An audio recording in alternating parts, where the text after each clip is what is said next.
നമുക്ക്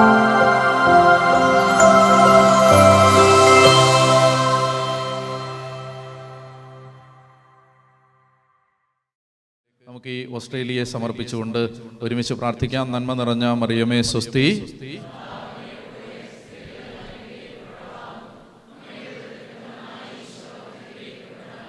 പരിശുദ്ധ മറിയമേ തമ്പുരാന്റെ അമ്മേ, പാപികളായ ഞങ്ങൾക്ക് വേണ്ടി ഇപ്പോഴും ഞങ്ങളുടെ മരണസമയത്തും തമ്പുരാനോട് അപേക്ഷിച്ചു വരണമേ.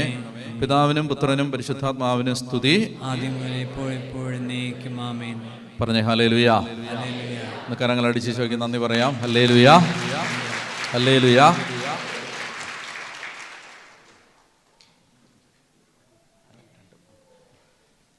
പറഞ്ഞേ ഹല്ലേലൂയാ. സന്തോഷമാണോ? ഞങ്ങൾക്ക് സന്തോഷമാണെന്ന് പറയാമോ? അങ്ങനെ ഒന്ന് പറഞ്ഞാൽ തന്നെ ഒരു സന്തോഷം വരും. ഒന്ന് പറഞ്ഞു നോക്കിക്കേ, ഞങ്ങൾക്ക് സന്തോഷം. സന്തോഷമാണോ? ഓക്കെ, ശരി. ചില ചേച്ചിമാരൊഴിച്ച് ബാക്കി എല്ലാവരും സന്തോഷമുള്ളവരാണ്. ചില ചേച്ചിമാർ എപ്പോഴും സീരിയസ് ആണ്. ഓക്കെ, അപ്പോൾ സന്തോഷം. ദൈവത്തിന് നന്ദി പറയുന്നു. ജീവിതത്തിൽ ഒരാഗ്രഹമേ ഉള്ളൂ, എല്ലാ ദിവസവും ആരോടെങ്കിലും സുവിശേഷം പറയണം. അത് എവിടെയെന്നൊന്നുമില്ല, എവിടെയെങ്കിലും സുവിശേഷം പറയണം. അപ്പം അത് ഓസ്ട്രേലിയ ആവണമെന്ന് തന്നെ നിർബന്ധമൊന്നുമില്ല. ഇനി ഒരു അവസരം കിട്ടിയില്ലെങ്കിൽ തെരുവിൽ പോയി പറയും, സ്ട്രീറ്റിൽ. അപ്പോൾ അതാണ് ജീവിതത്തിലെ ഒരേ ഒരു ആഗ്രഹമേ ഉള്ളൂ, എല്ലാ ദിവസവും സുവിശേഷം ആരോടെങ്കിലും പറയണം. അപ്പോൾ ഇന്ന് നിങ്ങളെയാണ് കിട്ടിയിരിക്കുന്നത്. നിങ്ങളാണ് എൻ്റെ ഇര. എന്നോട് ക്ഷമിക്കുക, എന്നോട് സഹകരിക്കുക. ഒരു ആഗ്രഹത്തിൽ നിന്ന് പറയുന്നതാണെന്ന് വിചാരിച്ച് ക്ഷമയോടെ ഇരിക്കുക. പറഞ്ഞേ ഹല്ലേലൂയാ, പറഞ്ഞേ ഹല്ലേലൂയാ. അപ്പോൾ അതുകൊണ്ട് ഇത് എന്തെങ്കിലും ഒരു ഓഫറില്ല, പാക്കേജ് ഒന്നുമല്ല, ഇന്ന കാര്യങ്ങൾ ഒക്കെ ഇതാ, അങ്ങനെയൊന്നുമില്ല. ഒരു പാവപ്പെട്ട സുവിശേഷകൻ സുവിശേഷം പറയാൻ ഒരു സാഹചര്യം കണ്ടെത്തുന്നു. അത്രയും മാത്രം ഇതിനെ കണ്ടാൽ മതി. പക്ഷെ ആ സുവിശേഷത്തിന് പ്രത്യേകതയുണ്ട്. അത് ദൈവ ശക്തിയാണ്. പറഞ്ഞേ ഹല്ലേലൂയാ. റോമാലേഖനം 1-ാം അധ്യായം 16-17. സുവിശേഷത്തിന് ഒരു പ്രത്യേകതയുണ്ട്. സുവിശേഷം എവിടെ ആര് പറഞ്ഞാലും അത് ദൈവശക്തിയാണ്. ഞങ്ങളുടെ മൗണ്ട് കാർമലിലെ ഞങ്ങൾക്കൊരു ശുശ്രൂഷയുണ്ട്. നമ്മുടെ ആ ശുശ്രൂഷയുടെ പേരാണ് ജീസസ് ഓൺ ദ വേ. എന്താണ്? ജീസസ് ഓൺ ദ വേ, അതായത് വഴിവക്കിലെ ഈശോ. അതായത് ആ ശുശ്രൂഷ എന്തെന്ന് വെച്ചാൽ വഴിയിൽ പോയി ഇങ്ങനെ കാണുന്നവരോടെല്ലാം യേശുവിനെ കുറിച്ച് പറയുക എന്നുള്ളതാണ്. നമ്മുടെ സഹോദരന്മാരും സഹോദരിമാരും ഇന്ന് തൃശ്ശൂരിലാണ്. ഇന്ന് പുത്തമ്പള്ളിയിൽ കുർബാനയൊക്കെ കഴിഞ്ഞ് ഇന്ന് ഇറങ്ങിയിട്ടുണ്ട്. തൃശ്ശൂരിലൂടെ ഇങ്ങനെ നടക്കുകയാണ് യേശുവിനെ കുറിച്ച് പറഞ്ഞ്. കഴിഞ്ഞ ദിവസം എറണാകുളത്തായിരുന്നു, അതിൻ്റെ തൊട്ട് തലേ ദിവസം തിരുവനന്തപുരത്ത് കാട്ടാക്കട എന്ന് പറയുന്ന സ്ഥലത്തായിരുന്നു, വേറൊരു ദിവസം നെടുമങ്ങാടായിരുന്നു. ഇങ്ങനെ പല സ്ഥലങ്ങളിൽ ഇങ്ങനെ യേശുവിനെ, തെരുവിൽ യേശുവിനെ പ്രഘോഷിക്കുക. അപ്പോൾ സുവിശേഷം അത് എവിടെ പറഞ്ഞാലും ആരോട് പറഞ്ഞാലും അത് ശക്തിയാണ്. ആ വാക്കെന്ന് പറയാമോ? ശക്തി. പറഞ്ഞേ, അതെങ്കിലും ഒന്ന് ശക്തിയോടെ പറയാമോ? ശക്തി, ശക്തി എന്ന് പറഞ്ഞേ, ശക്തി. അപ്പോൾ അതാണ്. അതിന് നിങ്ങൾ ഡൈനാമിറ്റ് എന്നൊരു വാക്ക് കേട്ടോ. ഡൈനാമിറ്റ് എവിടെയാ കേട്ടെ? ഡൈനാമിറ്റ് അതെന്താ? ഡൈനാമിറ്റ്. ഡൈനാമിറ്റ് എന്താണെന്നറിയാലോ? അപ്പൊ ഈ ഡൈനാമിറ്റ് എന്ന് പറയുന്ന വാക്ക് വരുന്നത് ഡുനാമിസ് എന്ന് പറയുന്ന ഒരു ഗ്രീക്ക് വാക്കിൽ നിന്നാണ്. ഡുനാമിസ്. ആ വാക്കാണ് റോമർ 1:16 ഉപയോഗിച്ചിരിക്കുന്നത്. സുവിശേഷത്തെ പറ്റി ഞാൻ ലജ്ജിക്കുന്നില്ല, എന്തെന്നാൽ വിശ്വസിക്കുന്ന ഏവർക്കും ആദ്യം യഹൂദനും പിന്നെ ഗ്രീക്കുകാരനും അത് രക്ഷയിലേക്ക് നയിക്കുന്ന ദൈവശക്തിയാണ്. ആ ശക്തി ഡുനാമിസ്, പവർ. ഡുനാമിസ്, ശക്തി എന്ന് പറഞ്ഞ ശക്തി. ഓക്കെ, 17 പേര് പറഞ്ഞതിന് ദൈവത്തെ ഞാൻ മഹത്വപ്പെടുത്തുന്നു. എന്താണ് ശക്തി എന്ന് പറഞ്ഞേ? ശക്തി. പറഞ്ഞേ ശക്തി. ഒന്ന് പറഞ്ഞേ ശക്തി. അപ്പൊ ഇനി അതങ്ങോട്ട് വായിച്ചേ. റോമർ 1:16. എൻ്റെ ജീവിതം മുഴുവൻ തിരിച്ചുവിട്ട ഒരു വചനമാണിത്. എൻ്റെ ജീവിതം മുഴുവൻ, അതിൻ്റെ ദിശ മുഴുവൻ മാറ്റിക്കളഞ്ഞൊരു വാക്യമാണിത്. അതുകൊണ്ട് അത് പറഞ്ഞു തുടങ്ങാം. റോമർ 1:16 സുവിശേഷത്തെ പറ്റി മിടുക്കരാണല്ലോ, നല്ല ഉറക്ക വായിച്ചോ. സുവിശേഷത്തെ പറ്റി സെയിന്റ് പോൾ പറയാണ്, I am not ashamed of the gospel. I am not ashamed of the gospel. സുവിശേഷത്തെ പറ്റി എനിക്കൊരു നാണക്കേട്. ഇത് എഴുതുന്ന എപ്പോഴെന്നറിയാമോ? പൗലോസ് അപ്പോസ്തലന് എത്ര മിഷണറി യാത്രകൾ ഉണ്ടായിരുന്നു? 1, 2, 3, 4, 5. ഓപ്ഷൻസ് തരാം. Option A 1, option B 4, option C 3. Option A ആണോ, ബി ആണോ, സി ആണോ? ഗുരുജിയോട് ചോദിക്കട്ടെ. ഓക്കെ, അപ്പോ ഓപ്ഷൻ പറയൂ. സി, പൗലോസ് അപ്പോസ്തലന് 3 മിഷണറി യാത്രകൾ ഉണ്ടായിരുന്നു. അപ്പോ ഈ 3 മിഷണറി യാത്രയിൽ അവസാനത്തെ മിഷണറി യാത്രയാണ്. അദ്ദേഹം റോമിലേക്ക് ചെല്ലുന്നു.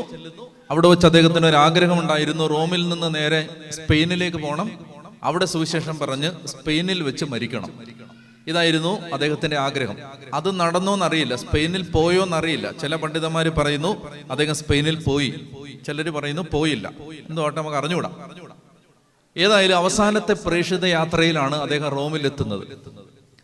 ആ അവസാനത്തെ ലാസ്റ്റ് മിഷണറി ജേർണിയിൽ റോമിൽ എത്തുന്നതിന് തൊട്ട് മുമ്പ് റോമായിലെ സഭയിലെ മക്കളെ, നിങ്ങളെ ഞാൻ കാണാൻ അതിയായിട്ട് ആഗ്രഹിക്കുന്നു, പക്ഷെ എനിക്കിപ്പോൾ തടസ്സം നേരിടുകയാണ്, അതുകൊണ്ട് ഞാൻ ചില കാര്യങ്ങൾ വരുന്നതിന് മുമ്പ് നിങ്ങളോട് പറയുകയാണ് എന്ന് പറഞ്ഞിട്ട് തൻ്റെ അവസാന പ്രേക്ഷിത യാത്രയിൽ, എന്ന് പറഞ്ഞാൽ തൻ്റെ ജീവിതത്തിൻ്റെ സായാഹ്നത്തിൽ, സായന്തനത്തിൽ, അപരാഹ്നത്തിൽ, in the twilight of his life, ജീവിതത്തിൻ്റെ ഈ സായം സന്ധ്യയിൽ നിന്നുകൊണ്ട് അവസാനത്തെ മണിക്കൂറുകളിലേക്ക് പ്രവേശിക്കുന്ന ജീവിതത്തിന്റെ ആ വൈകുന്നേരങ്ങളിൽ നിന്നുകൊണ്ട് അദ്ദേഹം പറയുകയാണ്, കഴിഞ്ഞ 35 വർഷത്തെ സുവിശേഷ വേലയെ തിരിഞ്ഞു നോക്കിയിട്ട്, 3 പതിറ്റാണ്ടുകൾ നീണ്ട തന്റെ പ്രേക്ഷിത യാത്രകളെ തിരിഞ്ഞു നോക്കിയിട്ട് അപ്പോസ്തലൻ പറയുകയാണ്, that is A bold statement.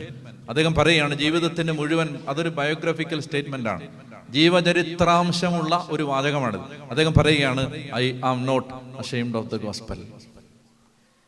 നമ്മളിങ്ങനെ ഓരോ വർഷം കഴിയും തോറും സുവിശേഷത്തെ പറ്റിയുള്ള നാണക്കേട് കൂടിയാണ് നമുക്ക് വരുന്നത്.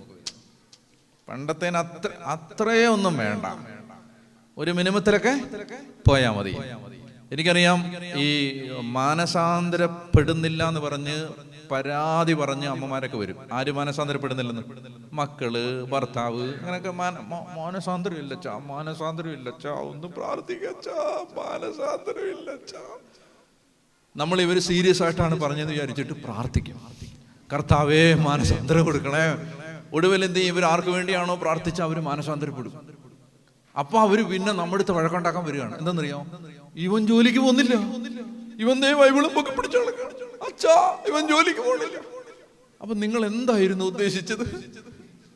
നിങ്ങൾ മനസ്സിലാവുന്നുണ്ടോ? മാനസാന്തരപ്പെടാനാണ് പറഞ്ഞുകൊണ്ടിരുന്നത്. മാനസാന്തരപ്പെട്ടപ്പോ ഇവൻ ശരിക്കും മാനസാന്തരപ്പെട്ടു. അവൻ ശരിക്കും മാനസാന്തരപ്പെട്ടപ്പോൾ അവന് മനസ്സിലായി, ഈ ജോലിയും പണമൊന്നും അല്ല വലുത്, കർത്താവാണ് വലുതെന്ന് മനസ്സിലായപ്പോൾ അവൻ ആ ജോലിയൊക്കെ കളഞ്ഞിട്ട് അവൻ കർത്താവിന് വേണ്ടി ഇറങ്ങിയപ്പോൾ വീട്ടിൽ പിന്നെ ദൈവമേ, പണ്ട് കള്ളു കുടിച്ചിട്ട് വന്ന് ഇവൻ ബഹളം വെക്കുന്നതിന് ആ സമയത്ത് വെച്ചതിനേക്കാളും ബഹളമാണ് അമ്മ ഇപ്പൊ വെക്കുന്നത്. ഇവൻ മാനസാന്തരപ്പെട്ടതിന്റെ പേരിൽ. ഹലോ, ഞാൻ കേരളത്തിലെ കാര്യം അല്ല പറയണേ, മനസ്സിലായോ? അപ്പൊ അതുകൊണ്ട് ഇങ്ങനെ കാലാന്തരത്തിൽ ഇതിനോടൊക്കെ ഒരു നാണക്കേട് വരികയാണ് സാധാരണ പതിവ്. കുറച്ച് കഴിയുമ്പോൾ ഒരു മടുപ്പ്, കുറച്ച് കഴിയുമ്പോൾ ഒരു മരവിപ്പ്. കുറെ കാലമൊക്കെ പ്രാർത്ഥിച്ചും ആരാധിച്ചും ദൈവവേല ചെയ്തൊക്കെ മുന്നോട്ട് നീങ്ങുമ്പോൾ പിന്നെ ഒരു മരവിപ്പ്. എന്നാൽ അപ്പോസ്തലൻ പറയാണ്, നോ, ആ ജനസിൽപ്പെട്ട ഒരാളല്ല ഞാൻ. That is not my cup of tea. അതല്ല എൻ്റെ ജീവിതം. I belong to a different species. ഞാൻ വേറൊരാളാണ്. അദ്ദേഹം പറയാണ്, സുവിശേഷത്തെ പറ്റി ഞാൻ ലജ്ജിക്കുന്നില്ല. I am not ashamed of the gospel. പറഞ്ഞേ ഹല്ലേലൂയ. എന്നൊക്കെ പറഞ്ഞേ ഹല്ലേലൂയ, പറഞ്ഞേ hallelujah. I am not ashamed of the gospel. സുവിശേഷത്തെ പറ്റി ഞാൻ ലജ്ജിക്കുന്നില്ലെന്ന്. അപ്പൊ നമ്മൾ ചോദിക്കാണ്, അതേ ചേട്ടായി, എന്താ കാര്യം ലജ്ജിക്കാത്തത്? എന്തുകൊണ്ടാണ്? ഞങ്ങൾക്ക് ലജ്ജ ഉണ്ടല്ലോ, പിന്നെന്താണ് നിങ്ങൾക്ക് ലജ്ജയില്ലാത്തതെന്ന് ചോദിച്ചാൽ അദ്ദേഹം അതിന് പറയുന്ന മറുപടി ഇതാണ്, because that is the power of God in action. That is the power of God in action. That is the power of God in action that will turn the world upside down. Because this dunamis, അദ്ദേഹം പറയാണ്, because that is the power of God in action. അത് ദൈവത്തിന്റെ ശക്തിയാണ്. പറ പറ പറ പറ ശക്തി, പറ ശക്തി. അത് ശക്തിയാണ്. അത് ദൈവത്തിന്റെ സുവിശേഷത്തെ പറ്റി ഞാൻ ലജ്ജിക്കുന്നില്ല. എന്തെന്നാൽ വിശ്വസിക്കുന്ന ഏവർക്കും, ആദ്യം യഹൂദർക്കും പിന്നീട് ഗ്രീക്കുകാർക്കും, അത് രക്ഷയിലേക്ക് നയിക്കുന്ന ദൈവശക്തിയാണ്. ശക്തി, ശക്തി, ഡൂനാമിസ്, പവർ, പവർ. അപ്പൊ അതുകൊണ്ട് ഈ സുവിശേഷത്തിനൊരു പ്രത്യേകതയുണ്ട്. അത് ഹൃദയങ്ങളെ മാറ്റിമറിക്കും. പറഞ്ഞ ഹല്ലേലൂയ.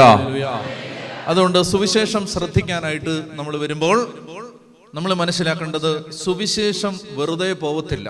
സുവിശേഷത്തിനൊരു പ്രത്യേകത ഉണ്ട്. എവിടെ സുവിശേഷം പ്രസംഗിക്കപ്പെട്ടാലും അവിടെ കർത്താവ് ഇറങ്ങി വരും.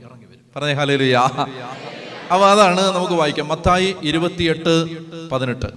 മത്തായി 28:18 മുതൽ. നിങ്ങൾ കയ്യിൽ ബൈബിൾ ഉണ്ടെങ്കിൽ അതെടുത്ത് വായിക്കുക. ഇനി നിങ്ങളുടെ കയ്യിൽ ബൈബിൾ ഇല്ലെങ്കിൽ സ്ക്രീനിൽ അത് വരുമെന്ന് ഞാൻ വിചാരിക്കുന്നു. മാത്യു 28:18. മാത്യു 28:18 വായിക്കാം. യേശു 18 മുതൽ 19, 20, 21 ഒന്ന് കാണിച്ചു തരും. യേശു അവരെ സമീപിച്ച് അരുളി ചെയ്തു. ഉറക്കെ വായിക്കാം. സ്വർഗത്തിലും ഭൂമിയിലുമുള്ള എല്ലാ അധികാരവും എനിക്ക് നൽകപ്പെട്ടിരിക്കുന്നു. വെയിറ്റ്, ഓരോന്ന് പറഞ്ഞു പോവാം. ശ്രദ്ധിക്കണേ. ജോലി കഴിഞ്ഞ് മടുത്താ വന്നതെന്ന് എനിക്കറിയാം. ഞാൻ അതിനേക്കാളും മടുത്താണ് ഇവിടെ നിൽക്കുന്നത്. എനിക്കങ്ങ് ഉറങ്ങിക്കൊള്ളാഞ്ഞിട്ട് വയ്യ. അപ്പോ നിങ്ങൾ യേശു അവരെ സമീപിച്ച് അരുളി ചെയ്തു, സ്വർഗത്തിലും ഭൂമിയിലുമുള്ള എല്ലാ അധികാരവും എനിക്ക് നൽകപ്പെട്ടിരിക്കുന്നു. ആകയാൽ നിങ്ങൾ പോയി എല്ലാ ജനതകളെയും.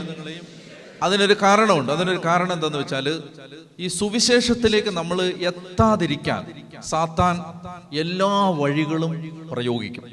Listen to this. പിശാച് പ്രവർത്തിക്കുന്നത് രണ്ട് വിധത്തിലാണ്. രണ്ട് വിധത്തിൽ എന്ന് പറഞ്ഞാൽ, ഒന്നാമത്തേത് എങ്ങനെയെന്നറിയാമോ? സാത്താൻ നമ്മൾ ഒരിക്കലും സുവിശേഷം അറിയാതിരിക്കാൻ പ്രവർത്തിച്ചുകൊണ്ടിരിക്കും. നമ്മൾ ഒരിക്കലും സുവിശേഷം അറിയാതിരിക്കാൻ. അതായത് the satanic attempt in the first level is that Satan will take all his attempts so that we may not know the gospel, we may never be introduced to the gospel. സുവിശേഷത്തിലേക്ക് നമ്മൾ പരിചയപ്പെടാതിരിക്കാൻ പിശാച് എല്ലാ വഴികളും നോക്കും. ഇതാണ് ആദ്യത്തെ step. യേശുവിനെ അറിയാതിരിക്കാൻ നോക്കും.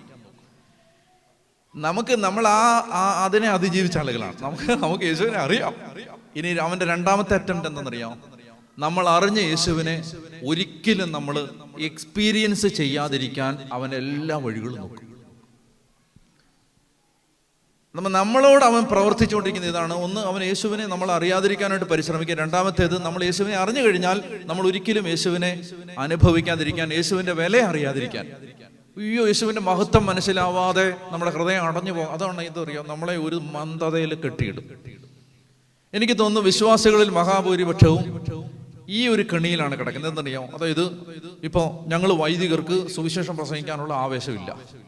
സഭയ്ക്ക് ദൈവരാജ്യ ശുശ്രൂഷയ്ക്ക് വേണ്ട ഒരു ആഭിമുഖ്യം അതല്ല, അതിനേക്കാളും പ്രധാനപ്പെട്ട വേറെ പല കാര്യങ്ങളും ഉണ്ടെന്നാണ് നമ്മൾ വിചാരിക്കുന്നത്. സുവിശേഷം പ്രസംഗിക്കുന്നതിനേക്കാളും വലിയ കാര്യങ്ങൾ പ്രയോറിറ്റിയിൽ നമ്മുടെ തലയിൽ കിടക്കുകയാണ്. അടുത്ത വേറൊരു പ്രശ്നം എന്ന് പറഞ്ഞാൽ, നിങ്ങളെ സംബന്ധിച്ച് നിങ്ങൾക്ക് എന്താണ്? നിങ്ങൾ പറയാണ് പള്ളിയിൽ പോകണം, പ്രാർത്ഥിക്കണം, അത്യാവശ്യമൊക്കെ കുഞ്ഞുങ്ങളെ വേദമൊക്കെ പഠിപ്പിക്കണം, പള്ളിക്ക് വേണ്ടതൊക്കെ കൊടുക്കണം, പിന്നെ വല്ലപ്പോഴും എനിക്ക് അച്ഛനെ വിളിച്ചിട്ട് ഭക്ഷണം കൊടുക്കണം, അതോടെ ഞങ്ങളുടെ ക്രിസ്തീയ ജീവിതം അവസാനിച്ചു എന്ന് ചിന്തിക്കുന്ന ഒരു വിധത്തിലേക്ക് അനേക ആളുകൾ എത്തിച്ചേർന്നു. എന്ന് പറഞ്ഞാൽ ഒരു ആത്മീയ മന്ദതയുണ്ട്. അത് കർത്താവിന് വേണ്ടി മുഴുവൻ കർത്താവ് കർത്താവ് കർത്താവ് എന്ന് പറഞ്ഞൊരു ലഹരിയിൽ ജീവിക്കുന്ന ഒരു അനുഭവത്തിൽ നിന്ന് നമ്മൾ മാറിപ്പോയി. ശ്രദ്ധിക്ക്. അതിന് കാരണം എന്താ പറയുക? ഇത് നമ്മുടെ കുറ്റമല്ല. നമുക്കെതിരെ ഒരു ഫോഴ്സ് വർക്ക് ചെയ്യുന്നുണ്ട്. ഈ ഫോഴ്സ് എവിടെ ഉണ്ട്? ഇത് എവിടെയാ ശരിക്കും ഏറ്റവും കൂടുതലുള്ളത്? എവിടാ? ഈ രാജ്യത്ത് 5 ഭൂഖണ്ഡങ്ങളിൽ ഏറ്റവും കൂടുതലുള്ളത് എവിടെ ആയിരിക്കും? ഇത് എല്ലായിടത്തും ഒരുപോലെ ഉള്ളു. മനസ്സിലായി? നിങ്ങൾ വിചാരിച്ചത് കേരളത്തിലാണ് കൂടുതൽ എന്നല്ലേ? അല്ല. നിങ്ങൾ അറിയാൻ വേണ്ടി ഞാൻ ആ രഹസ്യം തുറന്നു പറയുകയാണ്. കേരളത്തിലുള്ളതുപോലെ തന്നെ അത് ഓസ്ട്രേലിയയിലും ഉണ്ട്. നമ്മൾ എവിടെ പോയാലും സാത്താൻ നമ്മുടെ പുറകെ വന്നിട്ട് നമ്മളെ ഇങ്ങനെ എന്താണെന്നറിയാം, വേണ്ടത് എത്രയൊക്കെ മതി. ഇപ്പം ഞാനൊരു അച്ഛനാണെങ്കിൽ എന്നോട് സാത്താൻ ഇങ്ങനെ പറഞ്ഞുകൊണ്ടിരിക്കും, മിനിമം ഒക്കെ മതിയടാ, നീ നിന്റെ ആരോഗ്യം നോക്കണം, വീണ് കിടന്ന ആരും കാണത്തില്ല. ഈ പറയുന്നവരല്ല, ഈ ഹല്ലേലൂയ പറയുന്നവരൊന്നും നീ അസുഖമായിട്ട് കിടന്നാൽ നിന്നെ കാണാനൊന്നും വരുത്തുന്നില്ല. ഇവരാരും തന്നെ സഹായിക്കാനുണ്ടാവില്ല, എല്ലാവരും കുറ്റം പറയാനും ഉണ്ടാവും. അതുകൊണ്ട് നമ്മൾ കംഫർട്ടബിളായിട്ട് ഓപ്പറേറ്റ് ചെയ്താൽ മതി, നമുക്ക് പറ്റുന്നതൊക്കെ ചെയ്താൽ മതി. ഇങ്ങനെ കടന്ന് അലയേണ്ട കാര്യമൊന്നുമില്ല. നിങ്ങളോട് സാത്താൻ പറയും എന്താണ്? നമ്മൾ കുടുംബ പ്രാർത്ഥന, പിന്നെ കുർബാന, അതൊക്കെ കറക്റ്റായിട്ട് അങ്ങനെ നമ്മൾ അത്രയൊക്കെ അങ്ങനെയൊക്കെ പോകും. ബാക്കി നമ്മൾ ജോലിയൊക്കെ ചെയ്യണ്ടേ?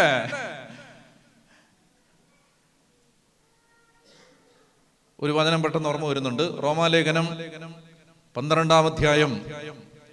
റോമാലേഖനം 12-ാം അധ്യായം പിശാച് നശിപ്പിച്ചു കളഞ്ഞ വലിയൊരു പ്രശ്നമാണ്. റോമാലേഖനത്തിന്റെ 12-ാം അധ്യായത്തിൽ അപ്പോസ്തലൻ പറയും, 12-ാം അധ്യായത്തിന്റെ 11-ാമത്തെ വാക്യം, റോമർ 12:11.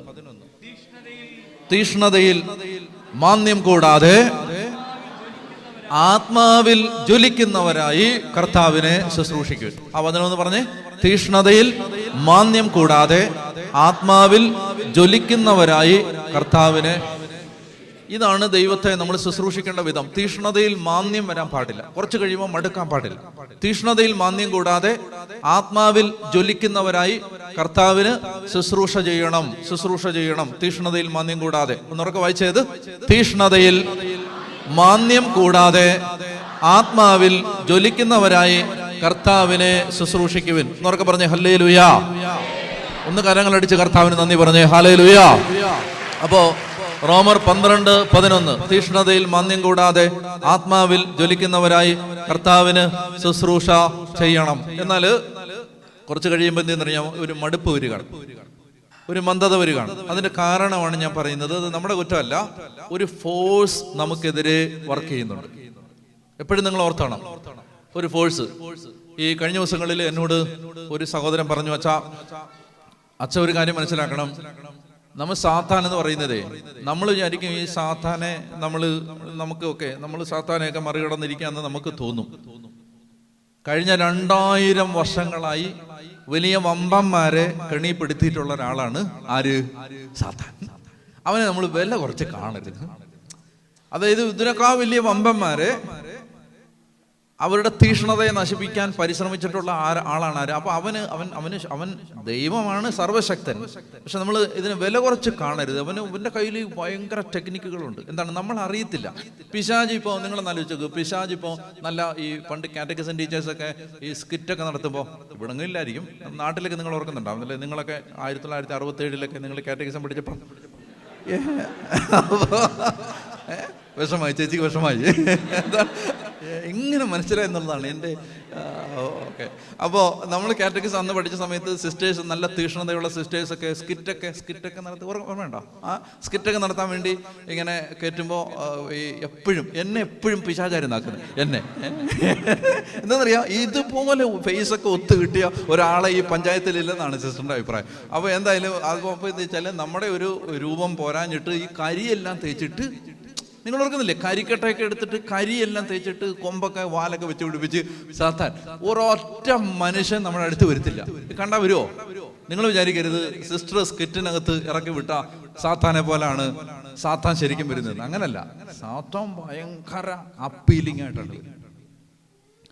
പിശാച് ദൈവദൂതന്റെ വേഷം കിട്ടും.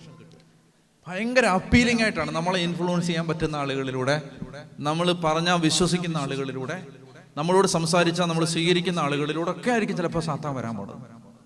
നമുക്കറിയാൻ പറ്റില്ല. അപ്പോൾ അയാൾ എന്നോട് പറയാണ്, എൻ്റെ കൂടെ യാത്ര ചെയ്യുമ്പോൾ എൻ്റെ അടുത്ത് പറയാണ്, അച്ഛാ എനിക്ക് എൻ്റെ ഹൃദയത്തിൽ എപ്പോഴും ഇങ്ങനെ തോന്നുന്നൊരു കാര്യം ഇതാണ്. അതായത് എത്രയോ 2000 വർഷങ്ങളായിട്ട് എത്രയോ പേരെ അവരുടെ തീഷ്ണത നശിപ്പിച്ച് കളഞ്ഞ ടെക്നിക്സ് ആണ് ഇവൻ്റെ ഇരിക്കുന്നത്. അതുകൊണ്ട് ഓരോ മോമെന്റിലും ശ്രദ്ധിക്കേണ്ടത്. ഇങ്ങനെ പറയുമായിരുന്നു. ഞാൻ പറഞ്ഞു വരുന്നത് ഇത്രയേ ഉള്ളൂ. നമ്മളെ ഈ തീഷ്ണതയെല്ലാം നഷ്ടപ്പെട്ട് നമ്മൾ ചപ്പും ചവറും പോലെയുള്ള ഒരു ക്രിസ്തീയ ജീവിതം നയിക്കുന്നതിൻ്റെ പിന്നിൽ ഇങ്ങനെ ഒരു ഫോഴ്സ് വർക്ക് ചെയ്യുന്നുണ്ട്. അതുകൊണ്ട് ഈശോ പറഞ്ഞു, മക്കളെ എനിക്കറിയാം അങ്ങനെ ഒരു സംഭവമുണ്ട്, നിങ്ങൾ എവിടെ പോയാലും അത് ഉണ്ടാവും അവിടെ. പക്ഷെ നിങ്ങളൊരു കാര്യം മനസ്സിലാക്കിയിരിക്കണം, സ്വർഗത്തിലും ഭൂമിയിലുമുള്ള എല്ലാ അധികാരവും എനിക്കാണ്. അതുകൊണ്ട് അതിനെ പേടിക്കണ്ട. സ്വർഗത്തിലും ഭൂമിയിലുമുള്ള എല്ലാ അധികാരവും. അതിലേക്ക് വരാം. മത്തായി 28:18. മത്തായി 28:18 പറയുകയാണ്, സ്വർഗത്തിലും യേശു അവരെ സമീപിച്ച് അരുളി ചെയ്തു. വായിക്കാം. സ്വർഗത്തിലും ഭൂമിയിലുമുള്ള എല്ലാ അധികാരവും എനിക്ക് നൽകപ്പെട്ടിരിക്കുന്നു. ഇത് ഒരു പവർ സ്റ്റേറ്റ്മെന്റ് ആണ്. അന്ന് നല്ലപോലെ വിശ്വസിച്ച് ഈ വചനം ഏറ്റു പറഞ്ഞാൽ കർത്താവിന്റെ അധികാരം നമ്മുടെ ജീവിതത്തിലേക്ക് കടന്നു വരും. വചനം വെറുതെ അല്ല. ഒരു വാക്യം വായിക്കുമ്പോൾ അത് നമ്മൾ വിശ്വാസത്തോടാണ് പറയുന്നതെങ്കിൽ അതിനകത്തൊരു പവറുണ്ട്. അതൊരു പവർ സ്റ്റേറ്റ്മെന്റ് ആണ്. ആ പവർ നമ്മളിലേക്ക് വരും. അതുകൊണ്ടാണ് ഈ വചനങ്ങൾ ശരിക്കും ബോധ്യത്തോടെ ഉച്ചത്തിൽ പറയണം. ഞാൻ നിങ്ങളെ കമ്പൽ ചെയ്യുന്നത് അതിനു വേണ്ടിയാണ്. അപ്പോൾ വായിച്ചോ, മത്തായി 28:18 നല്ല സർവ്വശക്തിയോടെ വായിച്ചോ. യേശു അവരെ സമീപിച്ച് അരുളി ചെയ്തു, സ്വർഗത്തിലും ഭൂമിയിലുമുള്ള എല്ലാ അധികാരവും എനിക്ക് നൽകപ്പെട്ടിരിക്കുന്നു. ആണോ? സ്വർഗത്തിലും ഭൂമിയിലുമുള്ള എല്ലാ അധികാരവും എനിക്ക് നൽകപ്പെട്ടു. നിങ്ങളെന്ന് വെച്ചാൽ ഞാനൊരു സുവിശേഷകൻ എന്ന നിലയിൽ ഈ നമ്മുടെ വീഡിയോ ഒക്കെ എഡിറ്റ് ചെയ്യുന്ന പിള്ളേർ, നമ്മുടെ സഹോദരന്മാർ ചിലപ്പോൾ ഇങ്ങനെ father Daniel director mount Carmel എന്നൊക്കെ എഴുതുമ്പോൾ ഞാനത് കണ്ടാൽ ഞാൻ അമ്മമാരെ കൊണ്ട് അത് വെട്ടിക്കും. അങ്ങനെ എഴുതണ്ടെന്ന് പറയും.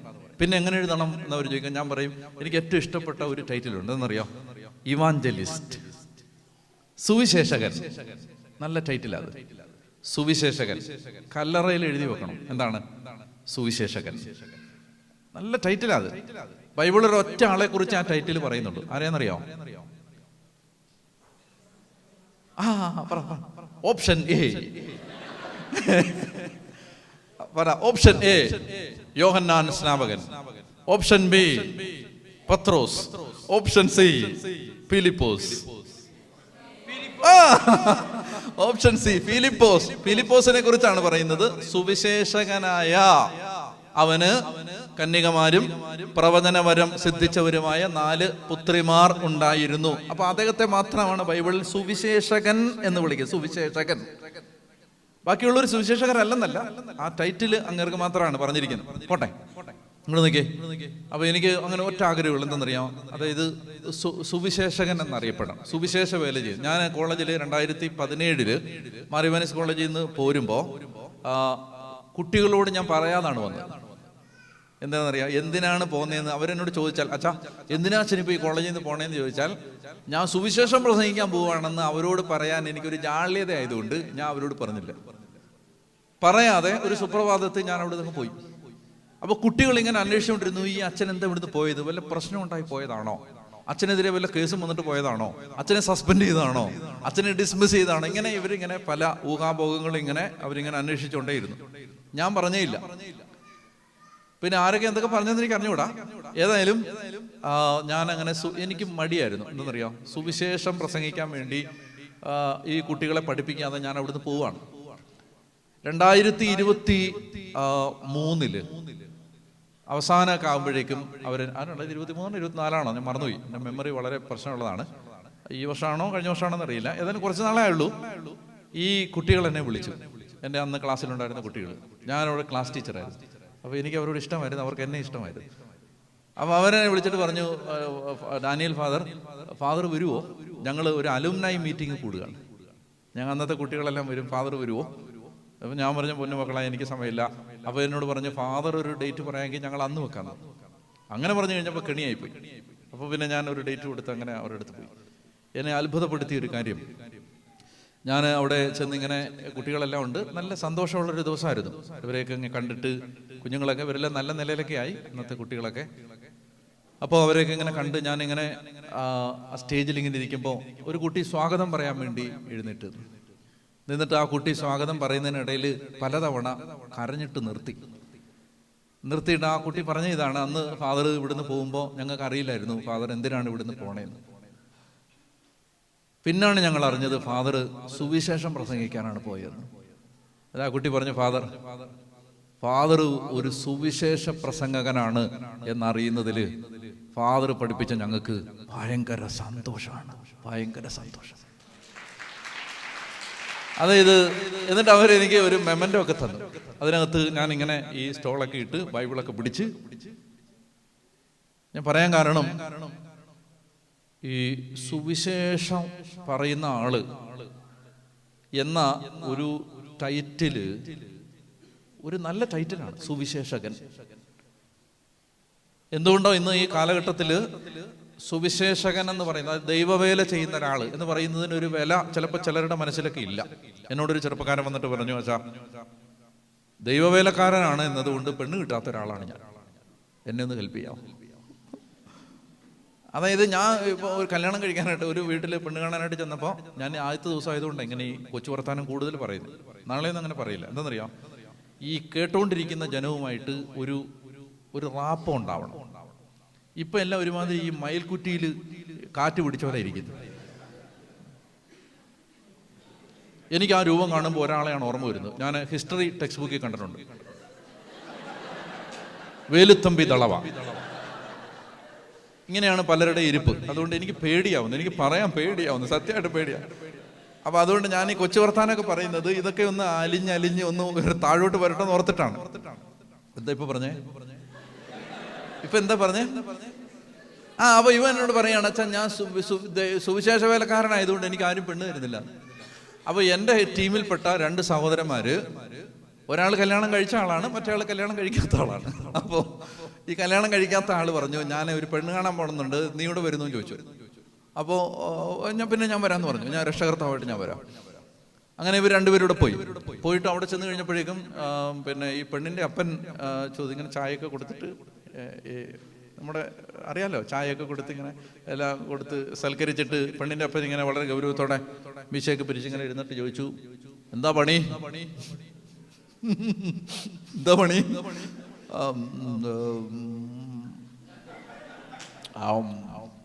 വലിയെന്നോ പണി വരുന്നെന്നാണ് ഈ ആക്ഷനെ കണ്ടപ്പോൾ തോന്നിയത്. സുവിശേഷ വേലയാന്ന് പറഞ്ഞു. അപ്പനിങ്ങനെ സുവിശേഷ വേലയോ?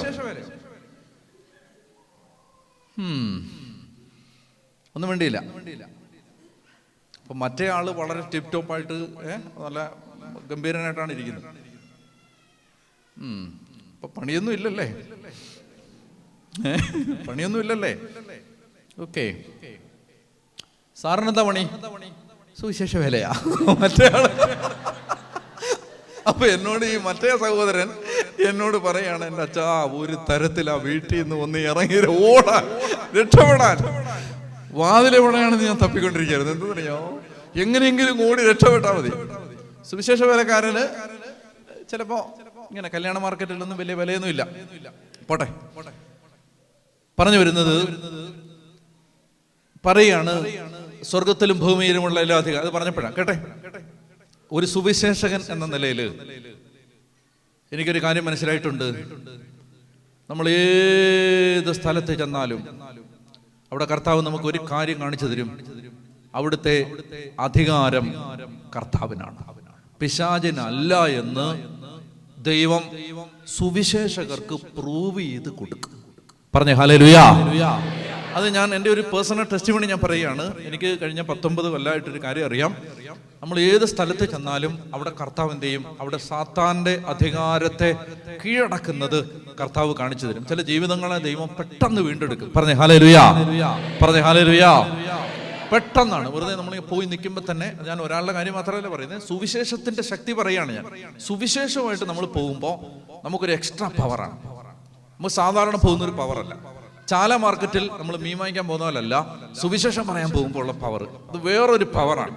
ഞാൻ അയർലൻഡിൽ ഞങ്ങൾ ഞങ്ങൾ 2 പേരും കൂടെ ഒരു ധ്യാനത്തിന്, അയർലൻഡാണോ ഓസ്ട്രേലിയ ആണോ മറന്നുപോയി, ഇവിടെയാണോന്ന് അറിയില്ല, എന്തോ. അപ്പോൾ ഒരു സ്ഥലത്ത് ചെന്നിട്ട് ഭയങ്കര തണുപ്പ്. അപ്പൊ തണുപ്പെന്ന് പറഞ്ഞാൽ ഇതിനകത്തെല്ലാം തണുപ്പാണ്. അപ്പൊ ഞാൻ ആരും വന്നിട്ടില്ല.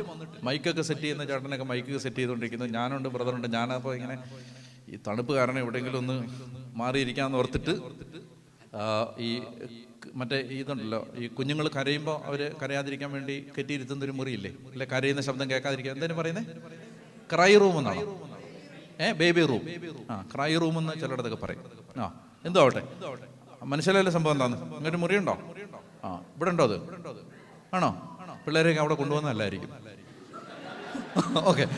അപ്പോൾ അങ്ങനെ പിന്നെ ഞാൻ അതിനകത്ത് കയറിയിട്ട്, അതിനകത്താകുമ്പോൾ ഈ പിള്ളേരെ കൊണ്ടൊന്നും ഇപ്പം ഒന്നും വരാൻ സാധ്യതയില്ലെന്ന് ഓർത്തിട്ട് അതിനകത്ത് കയറി ഞാനിങ്ങനെ വിളിച്ചിരിക്കുമ്പോൾ ഒരു ചേട്ടൻ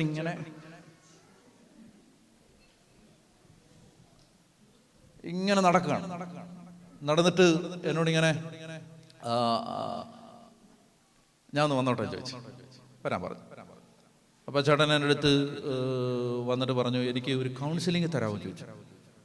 ഇപ്പോൾ വേണമെന്നില്ല, എപ്പോഴെങ്കിലും 3 ദിവസത്തെ ധ്യാനമാണ്, എപ്പോഴെങ്കിലും മതി. ഞാൻ പറഞ്ഞു, പൊന്നി ചേട്ടാ സമയം കിട്ടുമെന്ന് അറിയില്ല, ഏതായാലും ഇനി നാളത്തേന് മാറ്റി വെച്ചാൽ നടക്കത്തില്ല, ഇപ്പം വാ, ഇപ്പം അപ്പം ഒരു കുഴപ്പമില്ല. ഞാനാണ് തണുത്തിട്ട് ഒരാളോട് ഉണ്ടെങ്കിൽ 2 പേർ, ഒരാൾ മറ്റൊരാൾക്ക് ചൂട് നൽകുന്നൊരു വചനമുണ്ട്. അല്ല, എല്ലാം വചനാധിഷ്ഠിതമാണ് കംപ്ലീറ്റ്. അപ്പോൾ അതുകൊണ്ട് ഞാൻ ഈ ചേട്ടനോട് അടുത്തിരുന്ന് ഇച്ചിരൂടെ ചൂട് കിട്ടുമല്ലോ എന്നോർത്തിട്ട് ഞാൻ പറഞ്ഞു ഇപ്പോൾ ഇവിടെ ഇരുന്നോളാൻ പറഞ്ഞിട്ട്, അപ്പോൾ ആ മനുഷ്യൻ എന്നെ മൊബൈലിൽ നിന്ന് ഒരു ഫോട്ടോ എടുത്ത് കാണിച്ചു.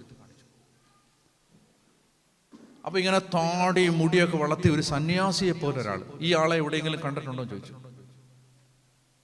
എനിക്ക് ഭയങ്കര ഓർമ്മപ്പിശകുണ്ട്, അതുകൊണ്ട് ഞാൻ ഇനി കണ്ടിട്ടുള്ളവരും ആയിരിക്കും എന്നോർത്തിട്ട് പലതവണ പരിശോധിച്ചു. ഇല്ല ചേട്ടാ, മനസ്സിലാവുന്നില്ല. മനസ്സിലായില്ലേ? എന്നെ ഒന്നുകൂടെ സൂക്ഷിച്ചു നോക്ക്. മനസ്സിലായില്ലേ? ഇല്ല, ഇത് ഞാനാണ്. യോ ചേട്ടാ, ചേട്ടൻ ഹിമാലയത്തിൽ സന്യാസിക്കാൻ പോയിരുന്നു. അപ്പൊ അത് എൻ്റെ അടുത്ത് പറയാണ്, അല്ല, ഇന്ന് രാവിലെ 9 മണി വരെ എൻ്റെ രൂപം ഇതായിരുന്നു. അപ്പൊ ഞാൻ സീരിയസ് ആയി. അപ്പൊ അദ്ദേഹം എൻ്റെ അടുത്ത് പറഞ്ഞു, അച്ഛാ, കഴിഞ്ഞ 4 വർഷം മുമ്പ് എൻ്റെ ഭാര്യ എന്നെ ഉപേക്ഷിച്ചു പോയി.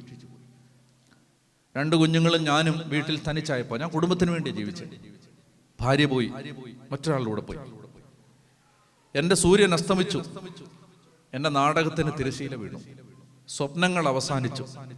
ഇനി ഒരടി പോലും ജീവിതം മുന്നോട്ട് കൊണ്ടുപോകാൻ ജീവിതത്തിന് യാതൊരു അർത്ഥവും കൽപ്പിച്ചു കൊടുക്കാൻ പറ്റുന്നതൊന്നും ജീവിതത്തിൽ ഇല്ലെന്ന് മനസ്സിലായി. മക്കളെ ഇങ്ങനെ വളർത്തി ഒരു വെജിറ്റബിൾ പോലെ ഞാൻ ആ വീട്ടിൽ ഇങ്ങനെ ജീവിച്ചുകൊണ്ടേയിരുന്നു. ജോലിക്ക് പോയിട്ടില്ല 4 കൊല്ലമായിട്ട്. ഉണ്ടായിരുന്ന വരുമാനം ഏൺ ചെയ്തതൊക്കെ ഇരുന്നത് കൊണ്ട് കുഞ്ഞുങ്ങളെ എങ്ങനെ പഠിപ്പിച്ച് ഭക്ഷണമൊക്കെ ഉണ്ടാക്കി ആ ഭക്ഷണത്തിനുള്ള വകയൊക്കെ വാങ്ങി ഇങ്ങനെ ഞാൻ മുന്നോട്ട് പോയിക്കൊണ്ടിരിക്കുന്നു. ആരുടെയും ഫോൺ എടുക്കാറില്ല, മക്കളോട് മാത്രം സംസാരിക്കും. മകൻ എന്നോട് പറയും, അപ്പാ ഇങ്ങനെ ഇരുന്നിട്ട് കാര്യമില്ല, അപ്പനൊന്ന് ഇറങ്ങ്, നമുക്ക് പള്ളി പാപ്പാ. പക്ഷെ പള്ളിയിലൊന്നും ഞാൻ പോകണില്ല, എനിക്ക് ആളുകളെ നേരിടാൻ ഭയമാണ്, നാണക്കേടാണ്. എൻ്റെ ഭാര്യ പോയി. അപ്പൊ എന്നോട് എൻ്റെ മകൻ മെനഞ്ഞാന്ന് വന്നിട്ട് പറഞ്ഞു, അപ്പാ നാട്ടിൽ നിന്നൊരു അച്ഛൻ വരുന്നുണ്ട് നമ്മുടെ പള്ളിയിൽ, അപ്പം വാ. അവൻ 2ാമത്തെ ദിവസം ഇന്നലെയും വന്നിട്ട് പറഞ്ഞു, അപ്പൊ നാട്ടിൽ നിന്നൊരു അച്ഛൻ വരുന്നുണ്ട്. അപ്പൊ ഇവൻ ഈ ചെറുപ്പക്കാരൻ, പറയുന്ന ചെറുപ്പക്കാരൻ വലിയ ഭക്തനൊന്നും അല്ല, എന്നാലും അവൻ അങ്ങനെ പറഞ്ഞത് കേട്ടപ്പോൾ എനിക്ക് തോന്നി, എന്തായാലും ഞാനൊന്ന് വന്നുകളയാന്ന് ഓർത്ത്, എൻ്റെ അച്ഛാ, ഇന്ന് ഞാൻ ഈ മുടിയും താടിയെല്ലാം വെട്ടി ഞാൻ വന്നിരിക്കുകയാണ്. താടിയും മുടിയും വെട്ടിയെന്നേ ഉള്ളൂ, ഞാൻ ഈ പഴയ അവസ്ഥയിൽ തന്നെയാണ്. എനിക്കൊരു പ്രതീക്ഷയില്ല ജീവിതത്തെക്കുറിച്ച്. ഉപദേശം പറഞ്ഞ് ഇങ്ങനെയുള്ള ആളുകളെ സഹായിക്കാൻ പറ്റില്ല. കാരണം ഉപദേശം അല്ല അതിനകത്ത് വേണ്ടേ. ഇങ്ങനെ വചനമായിരിക്കാം, വചനം.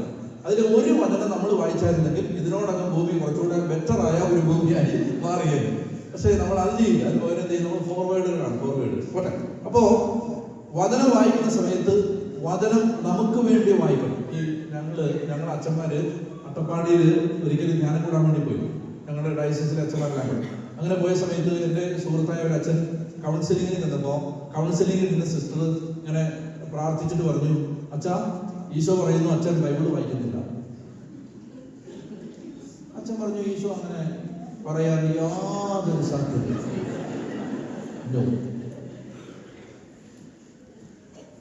പാവം സിസ്റ്റർ വിഷമിച്ചു പോയി. അത് അച്ഛനാണ് വേണ്ടിയിരിക്കുന്നത്, അപ്പൊ തന്നെ സിസ്റ്ററിന്റെ കാറ്റൊക്കെ വേണ്ടിയിരിക്കുന്നത്. പക്ഷേ സിസ്റ്റർ ആത്മാവിൽ ഒരു ധൈര്യമൊക്കെ കൊണ്ട് ഇങ്ങനെ ഒരു സന്ദേശം, ആദ്യത്തെ സന്ദേശം പറഞ്ഞാൽ തന്നെ അച്ഛൻ അതിന് ഉടക്കും. ഈശോ അങ്ങനെ പറയാൻ ഒരു സാധ്യതയില്ല. അപ്പൊ സിസ്റ്റർ വീണ്ടും പ്രാർത്ഥിച്ചു, ഈശോയെ കർത്താവേ പരിശുദ്ധാത്മാവേ സഹായം. അച്ഛാ, ഈശോ പറയുന്നു അച്ഛൻ ബൈബിൾ വായിക്കുന്നില്ല.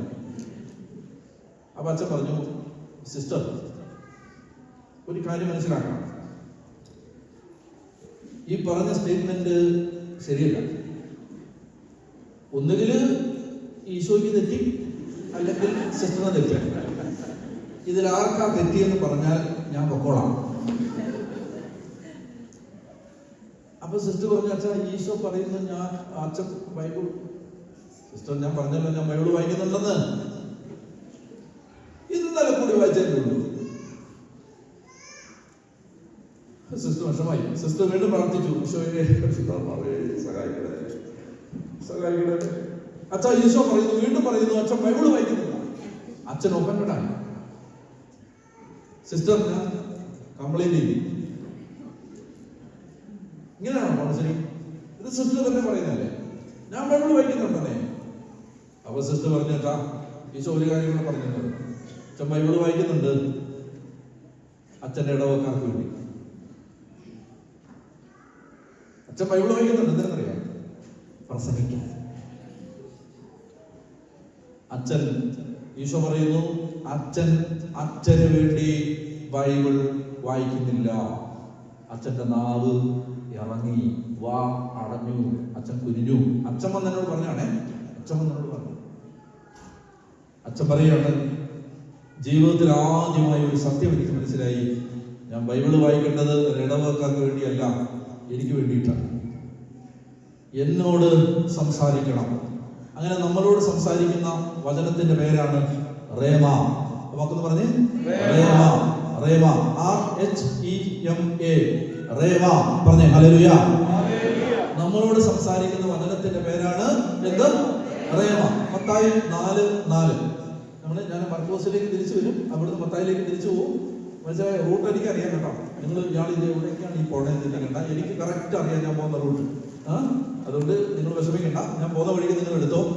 മത്തായി 4:4 വായിച്ചോളൂ. മത്തായി 4:4. അവൻ പ്രതിവചിച്ചു, മനുഷ്യൻ അപ്പം കൊണ്ട് മാത്രമല്ല ദൈവത്തിന്റെ നാവിൽ നിന്ന് പുറപ്പെടുന്ന ഓരോ വാക്കുകൊണ്ടുമാണ് ജീവിക്കുന്നത് എന്ന് എഴുതപ്പെട്ടിരിക്കുന്നു. നിങ്ങളുടെ വായിക്കാം.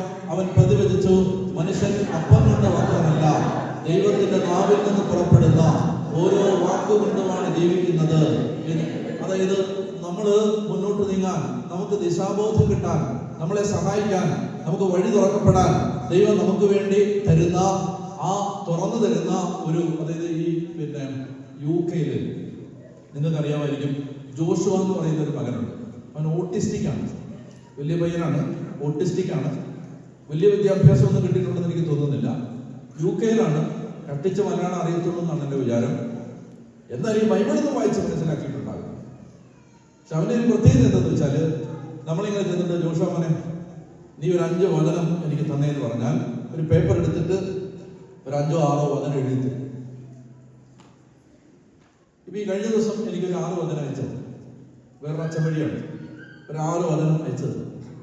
ഈ 6 വചനം നമ്മൾ വായിക്കുമ്പോൾ അതിനകത്ത് ഈ 6 വചനവും നമ്മുടെ ജീവിതത്തോട് വ്യക്തിപരമായി ദൈവം സംസാരിക്കുന്ന വചനമായിരിക്കും. നമ്മുടെ ജീവിതത്തോട് ഡയറക്റ്റായി കണക്റ്റഡ് ആയ വചനമായിരിക്കും. ഓരോ പ്രാവശ്യം പലതവണ എനിക്ക് ഇങ്ങനെ അവൻ അയച്ചു തന്നിട്ടുണ്ട്. ഞാൻ അത്ഭുതപ്പെട്ടിട്ടുണ്ട്. അതായത് ഈ ഓട്ടിസ്റ്റിക് ആയ ചെറുപ്പക്കാരൻ എങ്ങനെയാണ് ഈ വചനം ഇങ്ങനെ മലയാളത്തിൽ എഴുതി തരും. അത് അവൻ ബൈബിൾ നോക്കിയിട്ടല്ല, അവൻ കണ്ണടച്ച് പ്രാർത്ഥിച്ചിട്ട് ഒരു 5-6 വചനം എഴുതും. ആ വചനം കറക്റ്റായിട്ട് നമ്മുടെ ജീവിതത്തോട് ബന്ധപ്പെട്ടതായിരിക്കും. ഞാൻ പറയുന്നത് ഇതിന്റെ പേരാണ് റേമ. അത് ഇപ്പൊ ഇങ്ങനെ ആരെങ്കിലും തരണമെന്നില്ല. നമ്മൾ ബൈബിൾ വായിക്കുന്ന സമയത്ത് നമ്മൾ ഈ ബൈബിളിനകത്ത് പരിശോധിച്ചുകൊണ്ടിരിക്കുന്നത്, ശ്രദ്ധിച്ചുകൊണ്ടിരിക്കുന്നത്, ദൈവം എന്നോട് എന്താണ് സംസാരിക്കുന്നത്, എന്നോട് എന്താണ് സംസാരിക്കുന്നത്. പറഞ്ഞ ഹല്ലേലൂയ, പറഞ്ഞ ഹല്ലേലൂയ. ഞാൻ ഈ കഴിഞ്ഞ നാളുകളിൽ എനിക്ക് ഒരു കാര്യം ചെയ്യാനായിട്ട് ഒരാഗ്രഹം വന്നു. ആ കാര്യം ചെയ്യാൻ വേണ്ടി ഒരാഗ്രഹം വന്നപ്പോൾ ഞാൻ അല്പസമയം മാറിയിരുന്ന് പ്രാർത്ഥിക്കാം. അത് ദൈവഹിതമാണോ അല്ലയോ എന്നറിയാൻ ഞാൻ അല്പസമയം മാറിയിരുന്ന് പ്രാർത്ഥിച്ചപ്പോൾ കർത്താവ് എന്നോട് ആ കാര്യം ചെയ്യണ്ട എന്ന വിധത്തിൽ സംസാരിച്ചു. അതായത് ആ കാര്യം ചെയ്യണ്ട, അത് എന്നോട് ദൈവം സംസാരിച്ച ഒരു വചനം ഞാൻ നിങ്ങളെ വായിച്ച് കേൾപ്പിക്കാം. അതായത് വചനത്തിലൂടെ, റേമ എന്താന്ന് മനസ്സിലാവാൻ വേണ്ടി വചനത്തിലൂടെ ദൈവം സംസാരിക്കും. ഞാൻ നിങ്ങൾ വായിക്കണമെന്നില്ല, ഞാൻ വായിക്കുന്ന കേട്ടാ മതി. അതായത് തിമോത്തിക്ക് പൗലോസ്ലീഹ എഴുതിയ 2-ാമത്തെ ലേഖനം, 2 തിമോത്തി chapter 2 verse 4.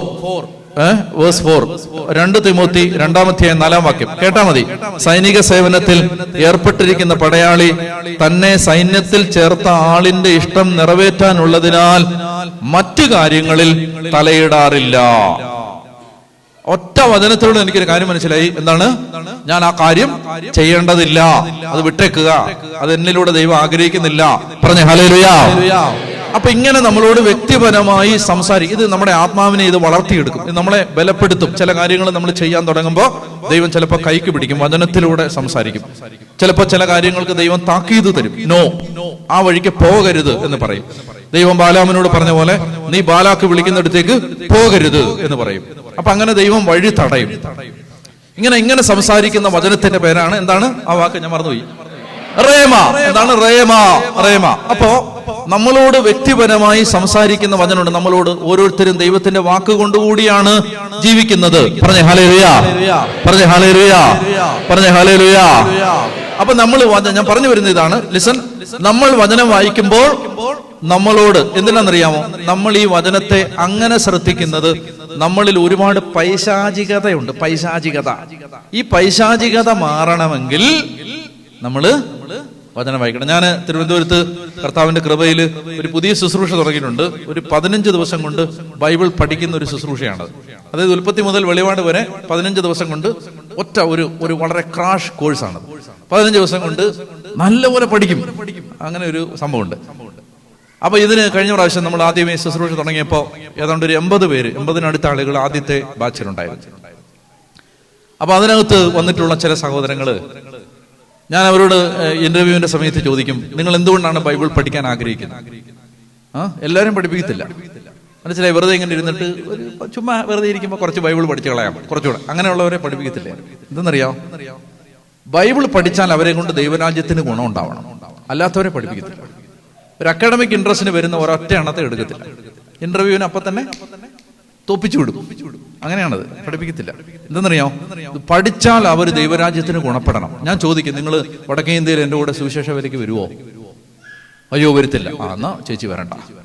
ചേച്ചി തെരുവിൽ ഇറങ്ങി സുവിശേഷം പ്രസംഗിക്കാൻ തയ്യാറാണോ? അയ്യോ അതെനിക്ക് പറ്റുക, എന്നാ വരണ്ട. ജോലി സ്ഥലത്ത് യേശുവിനെ സാക്ഷ്യപ്പെടുത്തുവോ? അയ്യോ എന്നെ കൊണ്ട് എന്നാ വരണ്ട. അങ്ങനെയുള്ളവരെ ബൈബിൾ പഠിപ്പിക്കും. അത് പഠിച്ചു കഴിയുമ്പോൾ പിന്നെ ഈ ഇപ്പൊ ഞാൻ പറഞ്ഞില്ലേ, തൃശ്ശൂര് പോയിരിക്കുന്ന കുറെ എണ്ണം, അതൊക്കെ ഈ ബൈബിൾ ബാച്ചിലുണ്ടായിരുന്ന കുറെ ആളുകളാണ്. പഠിച്ചു കഴിയുമ്പോഴേക്കും ഒരു അഗ്നി ആളി കത്തും. പോട്ടെ, പറഞ്ഞു വന്ന ഇതാണ്. അതിനകത്ത് ഞാൻ ഓർക്കുന്നുണ്ട്, ചില സഹോദരിമാർ എൻ്റെ അടുത്ത് വന്ന് സംസാരിച്ച സമയത്ത് അവർ പറയുകയാണ്, അച്ഛാ ബൈബിൾ പഠിക്കണമെന്നുള്ള ആഗ്രഹം വന്ന ഏറ്റവും പ്രധാനപ്പെട്ട കാര്യം എന്നുവെച്ചാൽ ഞാൻ വളരെ വളരെ മോശമായിരുന്നു. മോശം ഇൻ ദ സെൻസ്, ഭർത്താവിന് എന്നെ കൊണ്ട് പറ്റുന്നില്ല, മക്കൾക്ക് എന്നെ കൊണ്ട് പറ്റുന്നില്ല, അത്ര എന്നെ ടോളറേറ്റ് ചെയ്യാൻ പറ്റാത്തൊരു ജന്മമായിരുന്നു ഞാൻ. എൻ്റെ അച്ഛാ, ഞാൻ ദൈവവചനം വായിക്കാൻ തുടങ്ങി, എൻ്റെ ജീവിതത്തിൽ മാറ്റം വന്നത് കണ്ടിട്ട് എൻ്റെ ഭർത്താവിൻ്റെ അടുത്ത് പറഞ്ഞു, പൊന്നുമോളെ നീ ദൈവകാര്യത്തിന് എന്തിനു വേണേലും പൊക്കോ, കാരണം നിനക്ക് വലിയ മാറ്റം വന്നു കഴിഞ്ഞു. എന്നോട് ഹൈദരാബാദിൽ നിന്ന് വന്നൊരു സഹോദരി എൻ്റെ അടുത്ത് വന്നിട്ട് പറഞ്ഞു, അച്ഛാ എൻ്റെ ഭർത്താവ് കുടുംബ പ്രാർത്ഥനയെ വെറുത്തിരുന്ന ഒരാളാണ്, എന്നാൽ ഞാൻ വചനം കേട്ട് വചനം ഇരുന്ന് പഠിച്ച് എഴുതിയെടുത്ത് പഠിക്കാൻ തുടങ്ങിയതിന് ശേഷം എൻ്റെ സ്വഭാവത്തിൽ അദ്ദേഹത്തിന്റെ അമ്മയോടും അദ്ദേഹത്തിന്റെ കുടുംബക്കാരോടും എൻ്റെ സ്വഭാവത്തിൽ വന്ന മാറ്റം കണ്ടിട്ട് എൻ്റെ ഭർത്താവ് ഇപ്പോൾ എൻ്റെ കൂടെ കുടുംബ പ്രാർത്ഥനയ്ക്ക്, ഞാൻ ലേറ്റായി പറയും പാടി പ്രാർത്ഥിക്കണ്ടേ, പാടി ഇവിടെ പാടി പ്രാർത്ഥിക്കണേ എന്ന് പറഞ്ഞിട്ട് എൻ്റെ ഭർത്താവാണ് കുടുംബ പ്രാർത്ഥന ലീഡ് ചെയ്യുന്നത്. നിങ്ങൾക്ക് മനസ്സിലാവുന്നുണ്ടോ? ഈ പൈശാചികത ഉണ്ട് പ്രിയപ്പെട്ടവരെ. ഹലോ, ഇങ്ങനെ കോട്ട കിട്ടിയിരുന്നാ പോരാ, പൈശാചികതയുണ്ട്. ഹലോ, പൈശാചികത അത് നമ്മൾ എന്ത് ചെയ്യണം? അത് നമ്മളിൽ ഉണ്ടെന്നത് മനസ്സിലായോ? പാട്ടുകാരിലൊക്കെ പൈശാചികത വരാൻ സാധ്യത.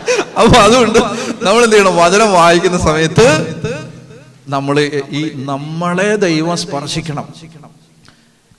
എന്റെ ജീവിതത്തെ വിലയിരുത്താനുള്ള അളവുകോലാണ് വചനം. എൻ്റെ ദൈവം, ഞാൻ പറഞ്ഞത് നിങ്ങൾ കേട്ടിട്ടുണ്ടോ? ഞാനൊരു ദിവസം രാവിലെ കുർബാനയ്ക്ക് പോകാൻ വേണ്ടി വണ്ടിയിൽ ഇങ്ങനെ കാറിൽ പോകുന്ന സമയത്ത് എൻ്റെ കൂടെ 2-3 പേരുണ്ട്. ഞാൻ പള്ളിയിലേക്ക് പോവാണ്. പോകുന്ന സമയത്ത് ഞാൻ നോക്കിയപ്പോൾ ആ ജംഗ്ഷനിൽ ഒരു ചെറുപ്പക്കാരൻ ഇങ്ങനെ മുടിയൊക്കെ സ്പൈക്ക് ചെയ്ത് ഇങ്ങനെ നിൽക്കുകയാണ്. എൻജോയ് ചെയ്ത് ജീവിക്കുകയാണ് പിള്ളേർ. അപ്പോൾ ഇവനെ കണ്ടിട്ട് എനിക്ക് ഒരു കമന്റ് എൻ്റെ വായി വന്നിട്ട് ഞാൻ അതിങ്ങനെ പറഞ്ഞു പോയി വണ്ടിയിലിരുന്ന് എല്ലാവരും ചിരിച്ച് പള്ളിയിലോട്ട് ചെന്ന് കഴിഞ്ഞ് ഞാൻ സുവിശേഷം വായിക്കാൻ എഴുന്നേറ്റ് നിന്നപ്പോൾ സുവിശേഷത്തിൽ ഇങ്ങനെ എഴുതിയിരിക്കുകയാണ്, ഈ ചെറിയവരിൽ ആരെയും നിന്ദിക്കാതിരിക്കാൻ സൂക്ഷിച്ചുകൊള്ളുവിൻ. അപ്പൊ തൊട്ട് എനിക്ക് കുർബാന തീരുന്നവരെ ഒരു വേവലാതി. ദൈവമേ, ആ വഴിയിൽ നിന്ന് ചെറുക്കൻ അവൻ എന്നോട് എന്തെങ്കിലും എന്നെ അവൻ ഈ വിചാരിക്കട്ടെ എന്ന് പറഞ്ഞില്ല, എന്നെ ശ്രദ്ധിച്ചു പോലുമില്ല, എനിക്ക് അവനെ അറിയത്തില്ല, അവനെ കുറിച്ച് ഒരു കമന്റ് പറയേണ്ട യാതൊരു ആവശ്യം എനിക്കില്ല. ഉണ്ടോ ചേച്ചി? ഞാൻ എന്നെയാണ് പറഞ്ഞെങ്കിലും ഉദ്ദേശിച്ചത് നിങ്ങളെയാണ്. മനസ്സിലായ? നമ്മൾ ഇവരെ കുറിച്ച് ഒരു കമന്റ് പറയേണ്ട യാതൊരു ആവശ്യമില്ല, അല്ലേ? മനസ്സിലായി? ഫ്ലൈറ്റിലൊക്കെ നമ്മൾ കയറുന്ന സമയത്ത് ഇപ്പം നമുക്ക് ഈ ഒന്നാമത്തെ കാര്യം, എൻ്റെ ഏറ്റവും വലിയ ബുദ്ധിമുട്ടെന്ന് അറിയോ? എനിക്ക് കാല്, എനിക്ക് ഇത്ര നീളം ഉണ്ടെന്ന് വീഡിയോ കാണുമ്പോൾ അറിയായിരുന്നോ? എന്നെ ആദ്യം കാണുന്ന എല്ലാവരും പറയുന്നത് അമ്പമ്പോ എത്ര നീളം ഉണ്ടായിരുന്ന. അപ്പോൾ എനിക്ക് എൻ്റെ ഏറ്റവും വലിയ പ്രശ്നം എന്ന് പറഞ്ഞാൽ കാലിങ്ങനെ മടക്കി വെച്ച് മണിക്കൂറുകൾ ഇരിക്കുമ്പോൾ എനിക്ക് ഭയങ്കര പ്രയാസമാണ്. അപ്പൊ ഏക ആശ്വാസം എന്ന് പറഞ്ഞാൽ വണ്ണം കുറഞ്ഞ ആരെങ്കിലുമൊക്കെ ഈ സൈഡിൽ നമ്മുടെ അടുത്തൊക്കെ വന്നിരുന്നാൽ കുറച്ചുകൂടെ സ്പേസ് കിട്ടും. നിങ്ങളൊന്ന് ആലോചിക്കൂ, ഭയങ്കര വണ്ണമുള്ള, ബോഡി ഷേവിംഗ് അല്ല ഞാൻ പറയുകയാണ്, ഭയങ്കര വണ്ണമുള്ള ഒരാൾ വന്ന് നമ്മുടെ അടുത്തിരുന്ന അയാൾ വരുന്ന കാണുമ്പോൾ തന്നെ നമുക്ക് നെഞ്ചിൽ പെരുമ്പറ കൊട്ടാൻ തുടങ്ങും. എന്താണ്? ഇങ്ങോട്ടാണോ ഇങ്ങോട്ടാണോ ഇങ്ങോട്ടാണോ എന്ന് നമുക്കൊരു വേവലാതി വരാൻ തുടങ്ങും. അപ്പോൾ തന്നെ നമ്മൾ മനസ്സിൽ ദൈവമേ എവിടുന്നാണ് റേഷനരി വാങ്ങണേന്ന് ചോദിക്കണമെന്ന് അത് പറയേണ്ട ആവശ്യമില്ല. ഉണ്ടോ? ആ കമന്റ് പറയണ്ട, വെളി പറഞ്ഞു ഇല്ലെന്നുള്ളതല്ല, അത് പറയണ്ട. ആ ആളെ കുറിച്ച് അങ്ങനെ ഒരു കമന്റ് ഫോം ചെയ്യേണ്ട ആവശ്യമില്ല. ഇത് നമ്മളിലുള്ള എന്താണ്? പൈശാചികതയാണ്. മനുഷ്യരെ ബഹുമാനിക്കാത്ത, മനുഷ്യരെ പരിഗണിക്കാത്ത, മനുഷ്യരെ നിന്ദിക്കുന്ന മലയാളിയുടെ ഏറ്റവും അടിസ്ഥാനപരമായ ഒരു ഭാവം എന്താണെന്നറിയാമോ? പറ. പുച്ഛം. പുച്ഛം.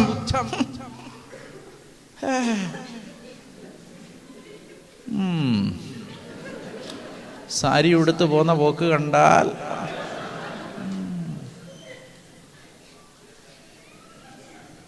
കന്യാമാതാവിന്റെ ഇളയപ്പന്റെ മോളാന്ന് തോന്നും.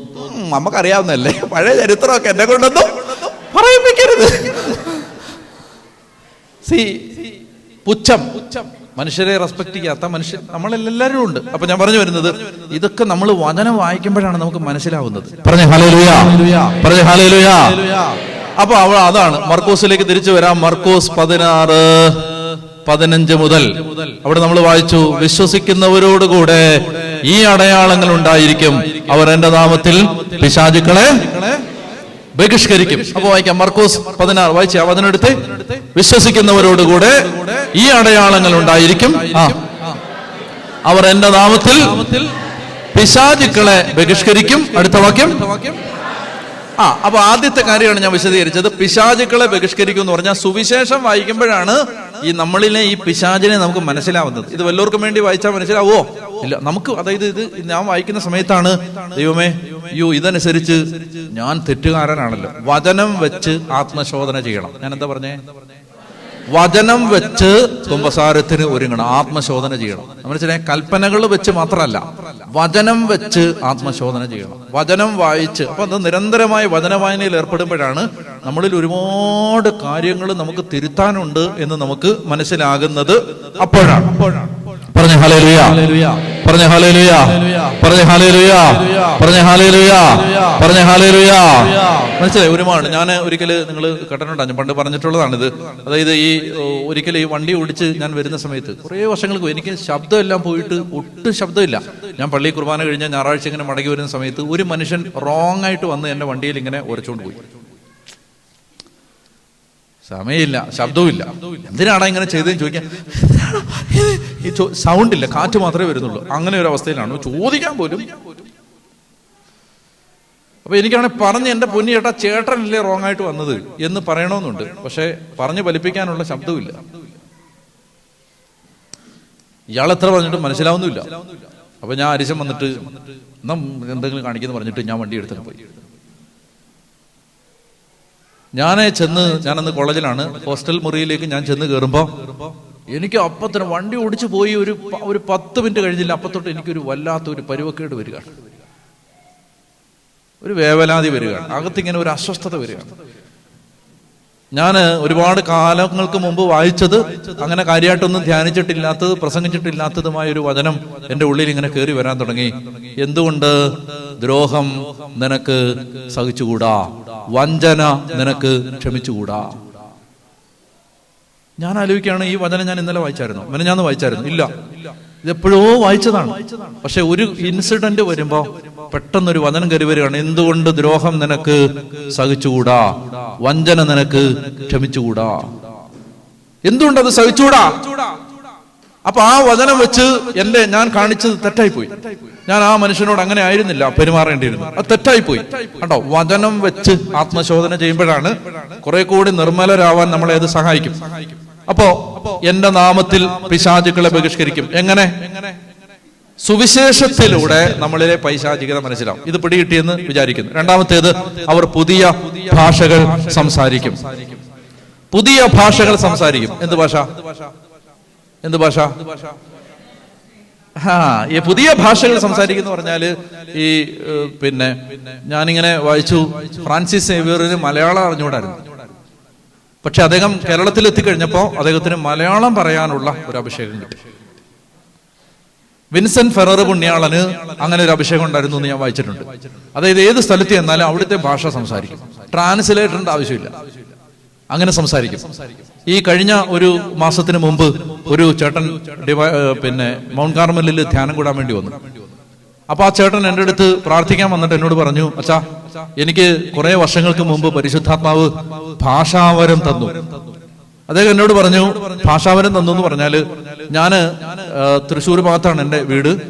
അങ്ങനെ എല്ലാ ദിവസവും ഞാൻ ജോലിക്ക് പോയിക്കൊണ്ടിരുന്ന സമയത്ത് ഡിവൈനിൽ പോയി ഞാൻ പനക്കലച്ചൻ്റെ അടുത്ത് പോയി ഒരു ആശീർവാദം വാങ്ങുമായിരുന്നു. ഡിവൈനിൽ പോയി പ്രാർത്ഥിക്കും, പനക്കലച്ചനുണ്ടെ അച്ഛനെ കൊണ്ട് പ്രാർത്ഥിപ്പിക്കും.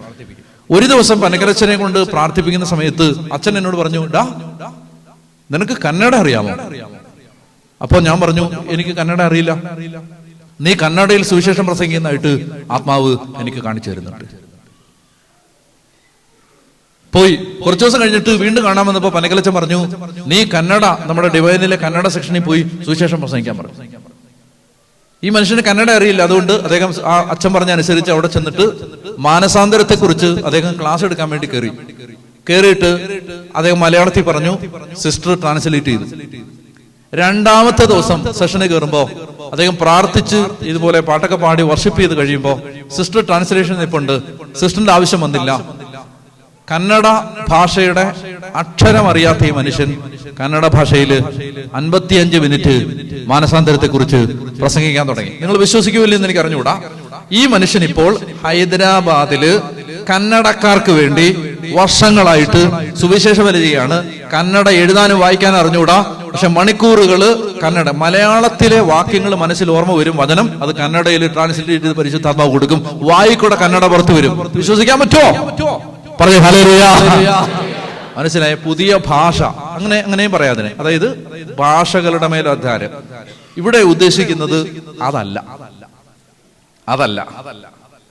മറിച്ച്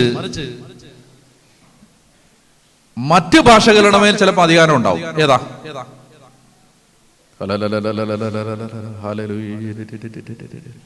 മറുഭാഷ, അന്യഭാഷയുള്ളവര് മാതൃഭാഷയുടെ മേൽ നിയന്ത്രണമുള്ളവര് ആയിരിക്കണം. ഹലോ, ഞാൻ എന്താ പറഞ്ഞേ? അന്യഭാഷയുള്ളവര് മാതൃഭാഷയുടെ മേൽ നിയന്ത്രണമുള്ളവര് കൂടെ ആയിരിക്കണം. എങ്കിലേ അത് പരിശുദ്ധാത്മാവിൽ നിന്നുള്ളതാകത്തുള്ളൂ. ഭയങ്കര അന്യഭാഷയാണ്. അത് കഴിയുമ്പോ തൊട്ട് തുടങ്ങും വിധി. ഭയങ്കര, അതായത് ആരെ കണ്ടാലും അവർക്ക് വേറെ പലതുവേ ഓർമ്മ വരുത്തുള്ളൂ. എന്ത്? അവൻ ശരിയല്ല, അവള് ശരിയല്ല, അവനും അവളും ഒരുമിച്ച് നടക്കുന്നുണ്ടല്ലോ, അതിനകത്ത് എന്തോ ഒരു സ്പെല്ലിംഗ് മിസ്റ്റേക്ക്. അതായത് ഇത് മാത്രമേ വരുത്തുള്ളൂ. മനസ്സിലായില്ലേ? എല്ലാവരുടെയും കാര്യമല്ല, ചിലരങ്ങനെയാണ്. എന്തെന്നറിയാമോ? അവരുടെ നാവിൽ നിന്ന് ഈ ഭാഷ, ആ ഭാഷ, അവരുടെ ഭാഷയുടെ മേലെ അവർക്ക് നിയന്ത്രണമില്ല. അങ്ങനെ പറയും. പരദൂഷണം, കുറ്റം, പരിഹാസം. പുതിയ ഭാഷകൾ സംസാരിക്കുമെന്ന് പറഞ്ഞാൽ, കേൾക്കുന്നുണ്ടോ? പുതിയ ഭാഷകൾ സംസാരിക്കുമെന്ന് പറഞ്ഞാൽ ലോകത്ത് ഒരു ഭാഷയും അറിയാത്തവനും മനസ്സിലാകുന്ന ഒരു ഭാഷയുണ്ട്. ആ ഭാഷയുടെ പേരാണ് സ്നേഹത്തിന്റെ ഭാഷ. സ്നേഹത്തിന്റെ ഭാഷ. ആ ഭാഷ അവർക്ക് സംസാരിക്കാൻ അറിയാം. പറഞ്ഞ ഹല്ലേലൂയ. അവർ പുതിയ ഭാഷകൾ സംസാരിക്കും. സുവിശേഷം വിശ്വസിക്കുന്നവരോടുകൂടെ ഈ അടയാളങ്ങൾ ഉണ്ടായിരിക്കും. അവർ എന്റെ നാമത്തിൽ പിശാചുകളെ ബഹിഷ്കരിക്കും. അവർ പുതിയ ഭാഷകൾ സംസാരിക്കും. അടുത്ത വാക്യം, അവർ സർപ്പങ്ങളെ കയ്യിലെടുക്കും. ലിസൺ, സർപ്പങ്ങളെ കയ്യിലെടുക്കും എന്ന് പറഞ്ഞാൽ അവരെല്ലാവരും വാവാ സുരേഷായി മാറും. രാജവമ്പാലയൊക്കെ എടുത്തിട്ട് ഇങ്ങനെ അവർ സർപ്പങ്ങളെ കയ്യിലെടുക്കും. ഈ വചനം വായിച്ചിട്ട് ചില പ്രൊട്ടസ്റ്റന്റ് സഹോദരന്മാര് യൂട്യൂബിലുണ്ട്, നിങ്ങൾ നോക്കിയാൽ മതി. ഇന്ന് വൈകുന്നേരം ചെന്നിട്ട് ഒരു ഹോംവർക്ക് ആയിക്കോട്ടെ. അതായത് ഈ പുതിയ സർപ്പങ്ങളെ, പാമ്പിനെയൊക്കെ കയ്യിലെടുത്തിട്ട് ഈ വചനം സത്യമായി മാറിയിരിക്കുന്നു എന്ന് പറഞ്ഞ് വിഷപ്പാമ്പിനെയൊക്കെ കൊണ്ട് സ്റ്റേജിൽ വന്നിട്ട്, പാമ്പിന് ഇത് വല്ലതും അറിയാവോ? പാമ്പ് എന്ത് ചെയ്യും? നല്ല നെറ്റിക്ക് തന്നെ കൊത്തി കൊടുത്തു. സ്റ്റേജിൽ വീണ് മരിച്ച് ചരിത്രമായി മാറി. അതല്ല, വാവാ സുരേഷായി മാറുന്നതല്ല. സർപ്പങ്ങളെ കയ്യിലെടുക്കുമെന്ന് പറഞ്ഞാൽ ഈ ഹാൻഡിൽ ചെയ്യാൻ ഡിഫിക്കൽട്ടായ ആളുകളുണ്ട്. എല്ലാ വീട്ടിലും ഉണ്ടാവും ഒരെണ്ണമെങ്കിലും, ഒരു തരിയെങ്കിലും കാണും. എന്നറിയാം, കൈകാര്യം ചെയ്യാൻ വലിയ പാടാണ് ഇതിന്. കൈകാര്യം ചെയ്യാൻ വലിയ പാടാണ്. എൻ്റെ അമ്മ എന്നോട് പറഞ്ഞിട്ടുണ്ട്, ഞാനായതുകൊണ്ട് മാത്രമാണ് മോനെ നിന്റെ അപ്പൻ ജീവനോടിരിക്കുന്നത്. അതിന് കാരണം എന്ന് പറഞ്ഞാൽ ഈ ഹാൻഡിൽ ചെയ്യാൻ വലിയ ബുദ്ധിമുട്ടുള്ളൊരു ക്യാരക്ടറാണിത്. ഇതിനെ മനസ്സിലായോ? നമ്മുടെ കുടുംബങ്ങളൊക്കെ നിലനിന്നത് അങ്ങനെയാണ്, ഈ ഒരു അഭിഷേകത്തിലാണ്. അതായത് കൈകാര്യം ചെയ്യാൻ ഭയങ്കര പാടാണിത്. അതായത് ഓംലെറ്റ് കൊടുത്താൽ പറയും, നീ ബുൾസൈ ഉണ്ടാക്കുമെന്നാണല്ലോ ഞാൻ വിചാരിച്ചത്. ബുൾസൈ കൊടുത്താൽ പറയും, എനിക്ക് ഓംലെറ്റ് മതിയായിരുന്നു. അപ്പൊ എന്ത് ചെയ്തു? ഭാര്യ ഓംലെറ്റും ബുൾസയും കൊടുത്തു. അപ്പൊ പറഞ്ഞു, ഓംലെറ്റ് ഉണ്ടാക്കേണ്ട മുട്ട കൊണ്ട് ബുൾസയും, പിന്നെ ബുൾസൈ ഉണ്ടാക്കേണ്ട മുട്ട കൊണ്ട് ഓംലെറ്റ് ഉണ്ടാക്കുകയും ചോദിച്ചിട്ട് വഴക്കുണ്ടാക്കും. ഭയങ്കര പാടാണ് ഇതിനെ. ചേച്ചിക്ക് മനസ്സിലാവുന്നുണ്ട്? ചേച്ചിക്ക് ആരെ ഓർമ്മ വരുന്നുണ്ട്? എനിക്ക് മനസ്സിലായി, ചേച്ചിക്ക് ആരെ ഓർമ്മ വരുന്നുണ്ട്? ഇതിനെ കൈകാര്യം ചെയ്യാൻ ഭയങ്കര പാടാണിത്. മനസ്സിലായി? കൈകാര്യം ചെയ്യാൻ വലിയ പാടാണ്. അതായത് ഒന്ന് എന്ത് കൊടുത്താലും ഒരു സമാധാനം. ഇത് കൊടുക്കുമ്പോൾ പറയും, എൻ്റെ അമ്മോ. ഇവിടെയൊക്കെ ഭേദം ഉണ്ടാവും, നാട്ടിലൊക്കെ പിന്നെയും ഇവിടെയൊക്കെ പിന്നെയും ഭേദം ഉണ്ടാവും. നിങ്ങൾ രണ്ടുപേരും ഒക്കെ ജോലി ചെയ്യുന്നവരൊക്കെ ആയതുകൊണ്ട് ചേട്ടന്മാരോട് ഞാൻ പറയുകയാണ്, ഭാര്യയ്ക്ക് ഒരു കാപ്പി ഇട്ട് കൊടുക്കുന്നുണ്ട് ഒരു തെറ്റുമില്ല കേട്ടോ. ഭാര്യയുടെ തുണി അലക്കുന്നുണ്ട് യാതൊരു പ്രോബ്ലവും ഇല്ല. അതിന്റെ പേരിൽ ആരും സ്വർഗത്തിൽ പോയിരുന്നിട്ടില്ല. ഭാര്യയ്ക്ക് ഇത്തിരി ഭക്ഷണം ഉണ്ടാക്കി കൊടുക്കുന്നുണ്ട് യാതൊരു തെറ്റുമില്ല. പിന്നെ 365 ദിവസവും അങ്ങനെ ചെയ്യേണ്ടി വരുന്നത് നിങ്ങളുടെ ദൗർഭാഗ്യമാണ്. അത് ഞാൻ അതിനെ ഓർത്ത് എനിക്ക് വിഷമമുണ്ട്. അതല്ലേ പറയുന്നത്? മനസ്സിലായോ? ഭാര്യ ഇങ്ങനെ വിജയം വെച്ചിട്ടിരിക്കും, അലക്കണോ ഭക്ഷണം ഉണ്ടാക്കണോ. ഞാൻ അതല്ല ഉദ്ദേശിച്ചത്. മറിച്ച് ഈ നമ്മുടെ നാട്ടിലെ ചേട്ടന്മാർക്ക് ഒരു ഇതുണ്ട്, വിജയൊക്കെ പിരിച്ചിട്ട് കാബിയിട്ടില്ല ഒന്നും ആയില്ലേ. അതല്ല.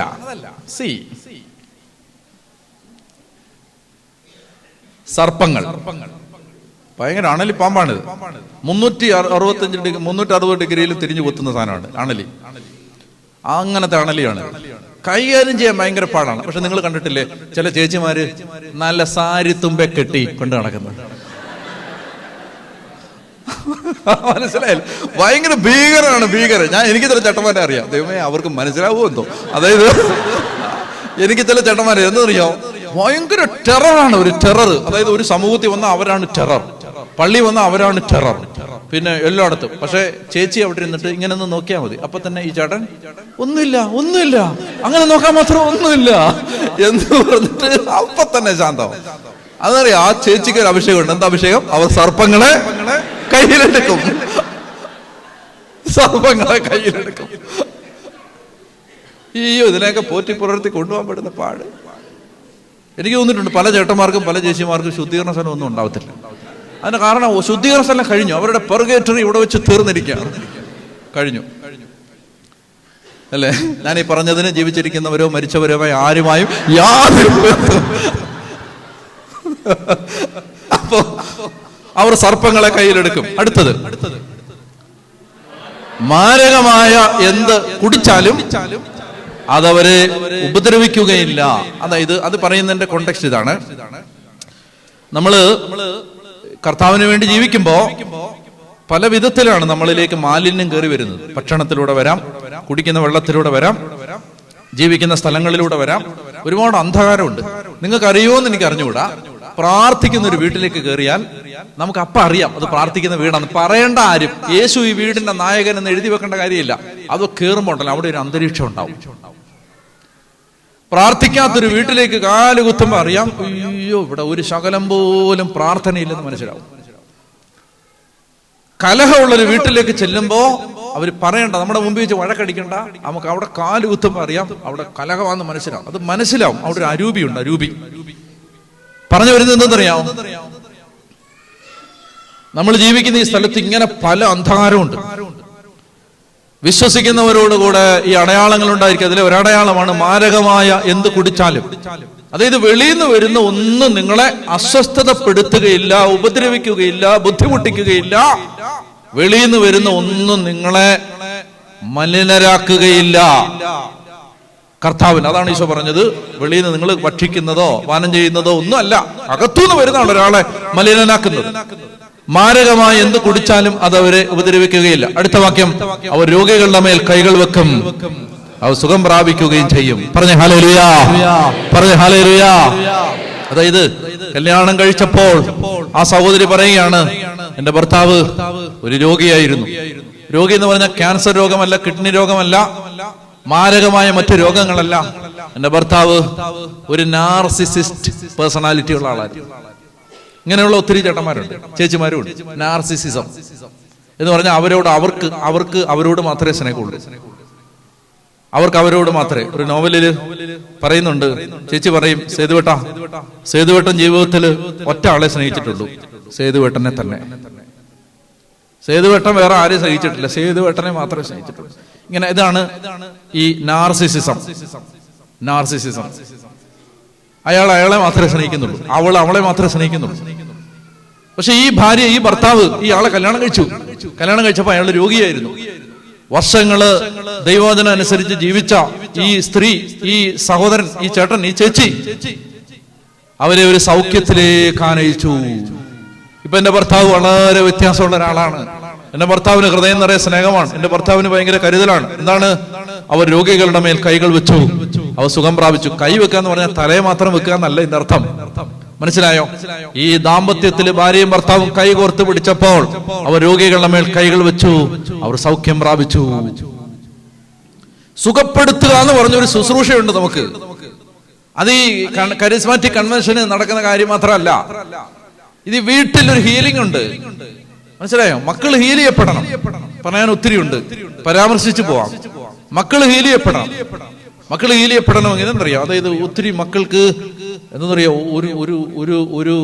ഒരു അപ്പനേന്ന് കിട്ടേണ്ടത് കിട്ടിയിട്ടില്ല, അമ്മേന്ന് കിട്ടേണ്ടത് കിട്ടിയിട്ടില്ല. എനിക്കറിയാം, ഈ മൗണ്ട് കാർമലിൽ വരുന്ന ചെറുപ്പക്കാരില് മഹാഭൂരിപക്ഷവും എന്നോട് പറഞ്ഞിട്ടുള്ളത് ഡിപ്രഷനെ കുറിച്ചാണ്. ഡിപ്രഷൻ ഒരു മഹാമാരി, കോവിഡ് പടർന്നു പിടിക്കുന്നതിനേക്കാൾ ഭീകരതയോടെയാണ് ഇതിപ്പോ പടർന്നു പിടിച്ചിട്ടുണ്ട്, ഡിപ്രഷൻ. ഞാൻ ഈ കുട്ടികൾ ചിലരോടൊക്കെ സംസാരിക്കുമ്പോ പറഞ്ഞതിന്റെ വെളിച്ചത്തിൽ എനിക്ക് മനസ്സിലായിട്ടുള്ള കാര്യം ഇതാണ്. അതായത് അപ്പനെന്നോ അമ്മയെന്നോ കിട്ടാത്തതാണ് മിക്കവാറുമുള്ള കേസുകളുടെ എല്ലാ റൂട്ട്. ചേർത്ത് പിടിക്കണമെന്ന് പിള്ളേരെ, സമയം ചെലവഴിക്കണമെന്ന് മക്കളുടെ കൂടെ, കേൾക്കണമെന്നവരെ, അവർക്ക് പറയാനുള്ള കാര്യങ്ങൾ ശ്രദ്ധിക്കണമെന്ന്. ക്വാളിറ്റി ടൈം എന്നൊരു സാധനമുണ്ട്. ക്വാളിറ്റി ടൈം കേൾക്കുന്നുണ്ടോ? Quality time. ഈ സംഭവം ശരിയാ, നാട്ടില് ഒത്തിരി കടം വരുത്തിയാ വന്നേ, പണയമുണ്ട്, ജപ്തിയാവാൻ സാധ്യതയുണ്ട്, ഒത്തിരി ലോൺ എടുത്തിട്ടുണ്ട്, കാര്യം ശരിയാണ്. ഞാൻ ഒരു കാര്യം പറയട്ടെ നിങ്ങളോട്, ജീവിക്കാൻ സമയമില്ലാതെ പോകരുത്. ഈ ജോലി, ഞാൻ അതിനെ കുറിച്ച് ദൈവം അനുവദിച്ചാല് പിന്നീട് പറയാം.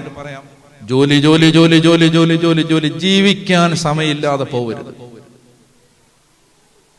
അവനവനെ ശ്രദ്ധിക്കാൻ, അവനവന് വേണ്ടപ്പെട്ടവരെ ശ്രദ്ധിക്കാൻ. ഞാൻ ഒറ്റ കാര്യം പറഞ്ഞോട്ടെ, at the end of the day ഈ വീട്ടുകാരെ ഉണ്ടാവും കേട്ടോ, വേറെ ആരും ഉണ്ടാവത്തില്ല. At the end of the day ഇവര് മാത്രമേ കാണൂ. ഈ കൊള്ളരുതാത്ത കെട്ടിയോനും ഈ കൊള്ളരുതാത്ത ചേച്ചിയും ഈ കൊള്ളരുതാത്ത മക്കളും ഒക്കെ അവസാനം കാണത്തുള്ളൂ. അതുകൊണ്ട് അവർക്ക് കൊടുക്കേണ്ടത് കൊടുക്കാതെ ഈ ജീവിതം ഇങ്ങനെ പൊക്കൊണ്ടിരിക്കരുത്. ഇങ്ങനെ രാത്രിയും പകലും ഇങ്ങനെ ജോലി ചെയ്ത് പറഞ്ഞ ഹല്ലേലൂയ. അതായത് quality time. Spend some quality time with your beloved people. Spend some time. അവരുടെ കൂടെ സമയം ചെലവഴിക്കുക, കുഞ്ഞുങ്ങളുടെ കൂടെ സമയം ചെലവഴിക്കുക, വർത്തമാനം പറയുക, അവരുടെ കൂടെ കളിക്കുക, അവരെ ചേർത്ത് പിടിക്കുക, അവരെ നെഞ്ചിലിട്ട് വളർത്തുക. Spend some time. അപ്പനും അമ്മയും ഇങ്ങനെ ഗാഢമായ ഒരു ബന്ധത്തിൽ ചേർത്ത് പിടിച്ചിട്ടുള്ള മക്കളൊക്കെ വഴിതെറ്റി പോകുന്നത് പ്രയാസമാണ്. പോയാലേ ഒരു പെട്ടെന്ന് തിരിച്ചു വരും, വേഗം മടങ്ങി വരും. മടങ്ങി വരാൻ ഉതകുന്ന ഒരു വിശ്വാസം, സുബോധം അവർക്ക് കൊടുക്കുമെന്ന് അപ്പോസ്തലൻ തിമോത്തിയോട് പറയുന്നു. പിശാച് തന്റെ ഇഷ്ട നിർവഹണത്തിന് തൽക്കാലത്തേക്ക് അവരെ ഉപകരണങ്ങളാക്കിയാൽ അവർ സുബോധം വീണ്ടെടുത്ത് രക്ഷ പ്രാപിക്കും. ഈ ബേസിക് സാധനം കിടക്കുന്നത് വീട്ടിലാണ്. എപ്പോഴും വീട്ടിൽ കിടന്ന് അടി, വഴക്ക്, ഈഗോ, പ്രശ്നം. ഞാനൊരു കാര്യം പറയട്ടെ, വരാൻ പോകുന്ന ഒരു തലമുറയുടെ ഹീലിംഗിന് വേണ്ടിയെങ്കിലും വഴക്കടിക്കാതിരിക്കണം. അപ്പനും അമ്മയും കിടന്ന് ഇങ്ങനെ അടി കൂടുന്ന സമയത്ത് തല കൊണ്ടുപോയി നിലത്തിട്ടടിക്കുന്ന ചെറിയൊരു കുഞ്ഞിനെ എനിക്കറിയാം. ബാത്റൂമിൽ കയറി കഥ കടച്ചിട്ട് ഇങ്ങനെ പേടിച്ചിരിക്കുന്ന ഒരു കുട്ടിയെ എനിക്കറിയാം. അതിന് ഹാൻഡിൽ ചെയ്യാൻ പറ്റുന്നില്ലെന്ന്.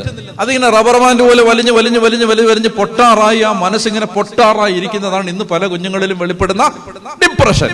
എല്ലാം അതാണെന്ന് ഞാൻ പറയുന്നില്ല. പക്ഷെ എനിക്ക് എന്നോട് സംസാരിച്ച പല കുഞ്ഞുങ്ങളുടെയും ജീവിതം വെച്ചിട്ട് ഞാൻ പറയുകയാണ്, അതായത് കിട്ടേണ്ടത് കിട്ടുന്ന സമയത്ത് കിട്ടിയില്ല. നമ്മൾ ഈ രാവും പകലും എല്ലാം കടന്ന് ഇങ്ങനെ അധ്വാനിച്ച് ജോലി ചെയ്തു, അതുണ്ടാക്കി ഇതുണ്ടാക്കി, at the end of the day നമുക്ക് വേണ്ടപ്പെട്ടവരില്ലെങ്കിൽ പിന്നെന്ത്? കുറച്ചേ ഉള്ളൂ അത്യാവശ്യമൊക്കെ ജീവിക്കാൻ. ഞാൻ ഒരു കാര്യം പറയട്ടെ, എനിക്കൊന്നും തരണ്ട, എനിക്കൊന്നും തരണ്ട. കാരണം എന്താ പറയുക, അത് ഞാൻ പറയുന്നതിന്റെ കാര്യം, ഇയാൾ ഇതെല്ലാം പറഞ്ഞിട്ട് ഇനി ഇയാൾ പറയുമല്ലോ സ്വതറാഴ്ച ഇടാൻ, ഒന്നും ഇടണ്ട. നീ ദേവേത് നീ ഒന്നും ഇടരുത് നീ.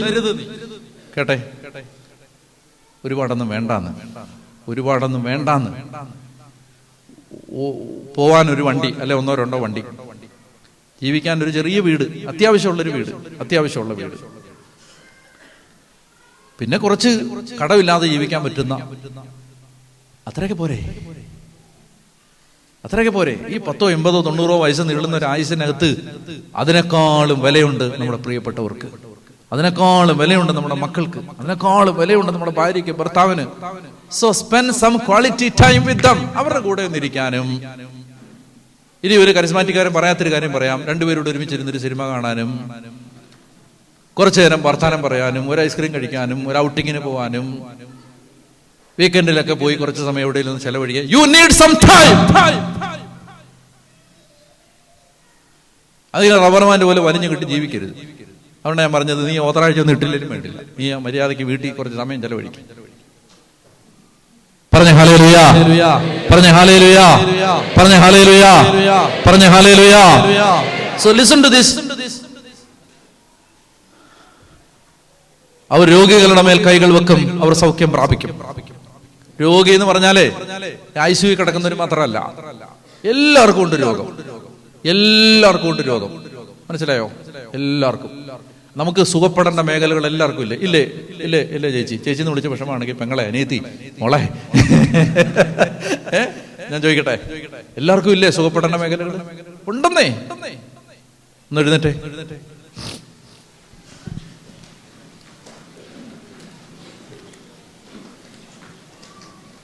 അതായത് സുവിശേഷത്തെ പറ്റി ഞാൻ ലജ്ജിക്കുന്നില്ല. എന്തെന്നാൽ വിശ്വസിക്കുന്ന ഏവർക്കും, ആദ്യം യഹൂദനും പിന്നീട് ഗ്രീക്കുകാരനും, അത് രക്ഷയിലേക്ക് നയിക്കുന്ന ദൈവശക്തിയാണ്. പറഞ്ഞ ഹല്ലേലൂയാ. പ്രിയപ്പെട്ടവരെ, അതുകൊണ്ട് ഈ സുവിശേഷം നമ്മളെ മാറ്റിമറിക്കും. സുവിശേഷം നമുക്ക് ശക്തി തരും. അതുകൊണ്ടൊന്ന് ആഗ്രഹിക്കണം, ഈ സമയത്ത് ഇവിടെ വന്നിരിക്കുന്ന നിങ്ങൾ ഓരോരുത്തരും കർത്താവിനാൽ അനുഗ്രഹിക്കപ്പെടാനാണ്, ഈശോയുടെ സ്നേഹം അനുഭവിക്കാനാണ്. കർത്താവിന് ജീവിതത്തിൽ അല്പം കൂടി വിലയുണ്ടെന്ന് തിരിച്ചറിയുന്നത് കൊണ്ടാണ് ഈ വൈകുന്നേരം ഇവിടെ വന്നിരിക്കുന്നത്. ഓസ്ട്രേലിയയിൽ ഇത്രയും മലയാളികൾ മാത്രമല്ല ഉള്ളത്, ഇത്രയും കത്തോലിക്കർ മാത്രമല്ല ഉള്ളത്, ഇത്രയും സിറോ മലബാറുകാർ മാത്രമല്ല ഉള്ളത്. അല്ല, പക്ഷേ നിങ്ങളെ ദൈവം വിളിച്ചു കൂട്ടിക്കൊണ്ടുവന്നു. എന്തുകൊണ്ടാ? അത് നിങ്ങൾക്ക് കർത്താവിന് കുറച്ചുകൂടെ വിലയുണ്ടെന്ന് മനസ്സിലായി. അത് നിസ്സാര കാര്യമല്ല. കർത്താവിന് കുറെ കൂടെ വിലയുണ്ട്, വചനത്തിന് വിലയുണ്ട്. കർത്താവിനെ കേൾക്കണം, കുറച്ച് സമയം കർത്താവിൻ്റെ കൂടെ സമയം ചെലവഴിക്കണം, കുറച്ച് ആരാധിക്കണം, പ്രാർത്ഥിക്കണം. അതുകൊണ്ടാണ് നിങ്ങൾ ഇന്ന് വൈകുന്നേരം സമയം കണ്ടെത്തി വന്നിരിക്കുന്നത്. സോ പ്രഷ്യസ് ആണ്, ദൈവത്തിന്റെ കണ്ണിൽ വിലപ്പെട്ട ആളുകളാണ്. ദൈവം തന്ന ആ കരുണയും സ്നേഹവുമാണ് നിങ്ങളെ ഈ വൈകുന്നേരം ഇവിടെ എത്തിച്ചത്. അതുകൊണ്ട് പ്രിയ മക്കളെ, സിഡ്നിയിൽ നമുക്ക് ദൈവം ആരാധിക്കാനും പ്രാർത്ഥിക്കാനും തന്നിരിക്കുന്ന ഈ ഒരു സന്ദർഭം, നമ്മൾ സഭയോട് ചേർന്ന് ദൈവത്തെ ആരാധിക്കുമ്പോൾ കർത്താവിനോട് പ്രാർത്ഥിക്കാം. കണ്ണടച്ചു കർത്താവിനോട് പ്രാർത്ഥിക്കാം. കർത്താവേ, വിശ്വസിക്കുന്നവരോടുകൂടെ ഈ അടയാളങ്ങൾ ഉണ്ടായിരിക്കും എന്നവിടെ അരുളി ചെയ്തു. കർത്താവേ, അവർ എന്റെ നാമത്തിൽ പിശാചുക്കളെ ബഹിഷ്കരിക്കും, പുതിയ ഭാഷകൾ സംസാരിക്കും, അവർ സർപ്പങ്ങളെ കയ്യിലെടുക്കും, മാരകമായ എന്ത് കുടിച്ചാലും അതൊരു ഉപദ്രവിക്കുകയില്ല, അവർ രോഗികളുടെ മേൽ കരങ്ങൾ വെക്കും, അവർ സൗഖ്യം പ്രാപിക്കും. കർത്താവേ, അവിടെ അരുളി ചെയ്ത ഈ വചനം ഞങ്ങൾ ഇപ്പോൾ ഏറ്റെടുക്കും. മത്തായി 28 മടങ്ങി വരാം. മത്തായി 28:18 യേശു അവരെ സമീപിച്ച് അരുളി ചെയ്തു. മടുത്തോ? ബൈബിള് നാളെ മുതൽ കൊണ്ടുവരണേ. കൊണ്ടുവരാവോ? 18 വായിച്ചേ. യേശു അവരെ സമീപിച്ച് അരുളി ചെയ്തു, സ്വർഗത്തിലും ഭൂമിയിലുമുള്ള എല്ലാ അധികാരവും എനിക്ക് നൽകപ്പെട്ടിരിക്കുന്നു. ആകയാൽ നിങ്ങൾ പോയി എല്ലാ ജനതകളെയും ശിഷ്യപ്പെടുത്തുവിൻ, പിതാവിന്റെയും പുത്രന്റെയും പരിശുദ്ധാത്മാവിന്റെയും നാമത്തിൽ അവർക്ക് ജ്ഞാനസ്നാനം നൽകുവിൻ. ഞാൻ നിങ്ങളോട് കൽപ്പിച്ചവയെല്ലാം അനുസരിക്കാൻ അവരെ പഠിപ്പിക്കുവിൻ. അങ്ങനെ ചെയ്താൽ യുഗാന്തം വരെ എന്നും ഞാൻ നിങ്ങളോട് കൂടെ ഉണ്ടായിരിക്കും. ചോദ്യം, ആ എന്നും എന്നതിനകത്ത് ഇന്നുണ്ടോ? ഹലോ, ആ പറഞ്ഞിരിക്കുന്നില്ലേ എന്നുമെന്ന്? ഇംഗ്ലീഷിൽ എങ്ങനെ പറയുന്നേ? ഫോർ എവർ അല്ലേ? For ever. ഐ വിൽ ബി with U till the end of the age. അപ്പോ യുഗാന്തം വരെ എന്നും ഞാൻ നിങ്ങളുടെ കൂടെ ഉണ്ട്. ആ എന്നും എന്നതിനകത്ത് ഇന്നുണ്ടോ? ഇന്ന് ജൂൺ 24. ആ ജൂൺ 24 ഉണ്ടോ? ഉണ്ട്. അപ്പോ യുഗാന്തം വരെ എന്നും ഞാൻ നിങ്ങളോട് കൂടെ ഉണ്ടെന്ന് പറഞ്ഞപ്പോ ഇപ്പൊ ഉണ്ടോ? ആരുണ്ട്? എനിക്ക് അറിഞ്ഞുകൂടാ നിങ്ങൾക്കത് എത്രമാത്രം അനുഭവിക്കാൻ പറ്റുന്നുണ്ടെന്ന് എനിക്ക് അറിഞ്ഞുകൂടാ. ഞാൻ എൻ്റെ ഹൃദയത്തിന്റെ ഏറ്റവും സത്യസന്ധതയിൽ നിന്ന് പറയുന്നു, സുവിശേഷത്തിന്റെ ശക്തി വെളിപ്പെടുന്ന ഓരോ ദിവസവും എനിക്ക് പറയാൻ പറ്റും, അല്ല ഞാൻ അറിയുന്നുണ്ട്, ഞാൻ അനുഭവിക്കുന്നുണ്ട്, കർത്താവ് നമ്മുടെ കൂടെ ഉണ്ട്. കൂടെ. മോശ ഒരിക്കൽ ദൈവത്തോട് ചോദിച്ചു, ദൈവമേ നിന്റെ അഡ്രസ് എവിടാ? ഒരു ക്രിസ്മസ് കാർഡ് ഇടാനാണ്. മോശ എന്താ ചോദിച്ചേ? മോശ ഒരിക്കൽ ദൈവത്തോട് ചോദിച്ചു, ദൈവമേ നിന്റെ പേരെന്താണ്? എടുക്ക്, പുറപ്പാട് അധ്യായം 3. പുറപ്പാട് അധ്യായം 3 പെട്ടെന്ന് എടുക്ക്. യുഗാന്തം വരെ എന്നും ഞാൻ നിങ്ങളോട് കൂടെ ഉണ്ടായിരിക്കും. മോശ ഒരിക്കൽ ദൈവത്തോട് ചോദിച്ചു, ദൈവമേ നിന്റെ പേരെന്താണ്? നിന്റെ പേര് എന്താണ്? പുറപ്പാട് പുസ്തകത്തിന്റെ 3-ാമത്തെ അധ്യായം, എക്സോഡസ് ചാപ്റ്റർ 3 3-ാം അധ്യായത്തില് വാക്യം വായിക്കണം. 13 മുതൽ വായിക്കാം. 13 മുതൽ, പുറപ്പാട് 3-ാം അധ്യായത്തിന്റെ 13 മുതൽ വായിച്ച. മോശ ദൈവത്തോട് പറഞ്ഞു, ഇതാ ഞാൻ ഇസ്രായേൽ മക്കളുടെ അടുക്കൽ പോയി നിങ്ങളുടെ പിതാക്കന്മാരുടെ ദൈവം എന്നെ നിങ്ങളുടെ അടുക്കലേക്ക് അയച്ചിരിക്കുന്നു എന്ന് പറയാം. എന്നാൽ അവിടുത്തെ പേരെന്തെന്ന് അവർ ചോദിച്ചാൽ ഞാൻ എന്ത് പറയണം? നിന്റെ പേരെന്താന്ന് ചോദിച്ചാൽ നിങ്ങളെന്താ ചോദിക്കേ? നമ്മൾ ഒരാളെ പരിചയപ്പെടുന്ന സമയത്ത് ആദ്യം ചോദിക്കുന്നത് അവരുടെ പേരാണ്. അതായത് ഈ പേരറിയാം എന്ന് പറഞ്ഞാൽ ആളെ അറിയാന്നുള്ളതാണ്. ഈ ആളുകളൊക്കെ വന്നിട്ടേ ചോദിക്കേ, അച്ഛാ മനസ്സിലായോ?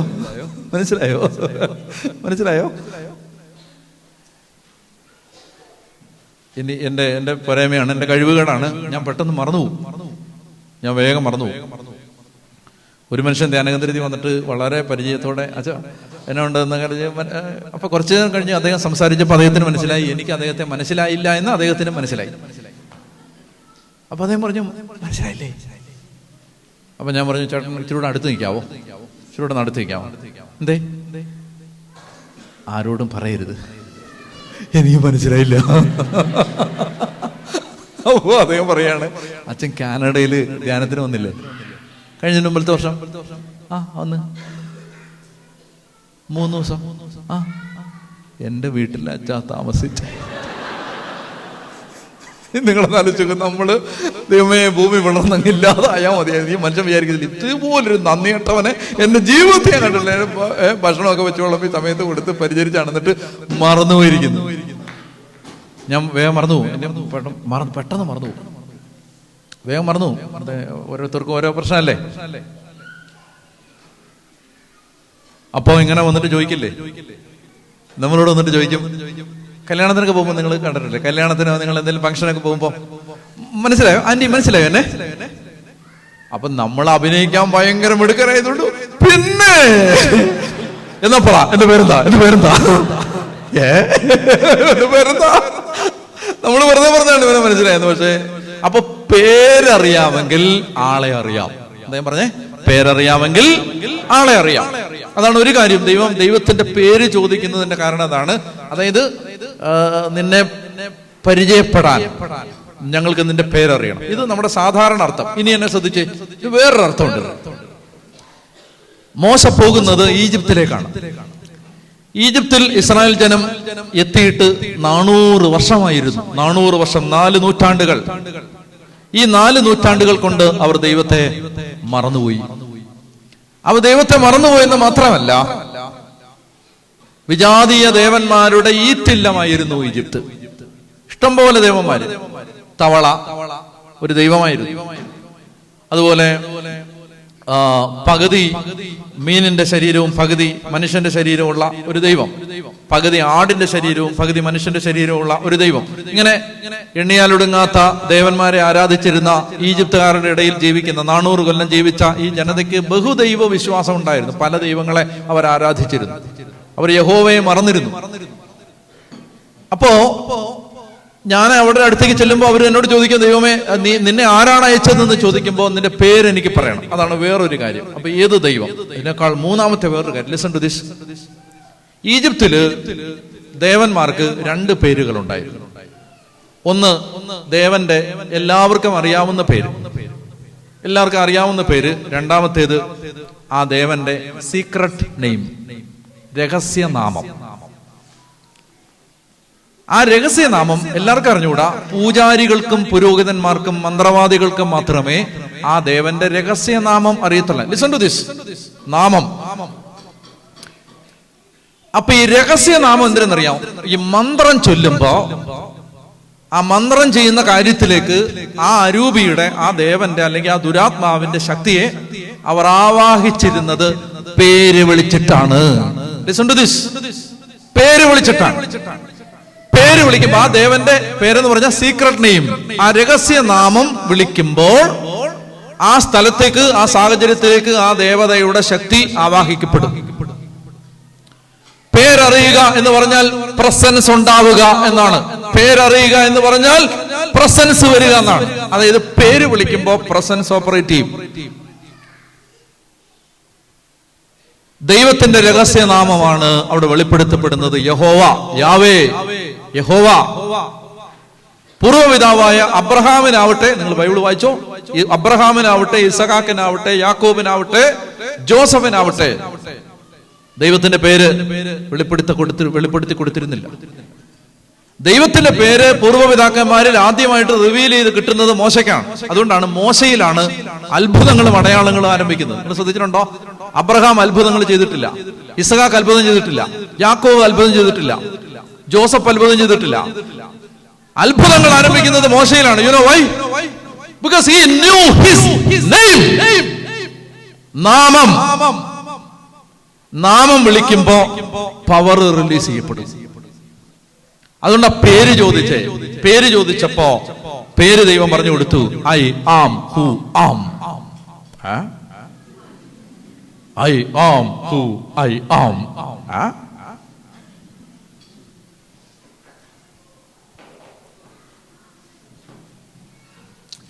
YHWH അല്ലേ? യാവേ.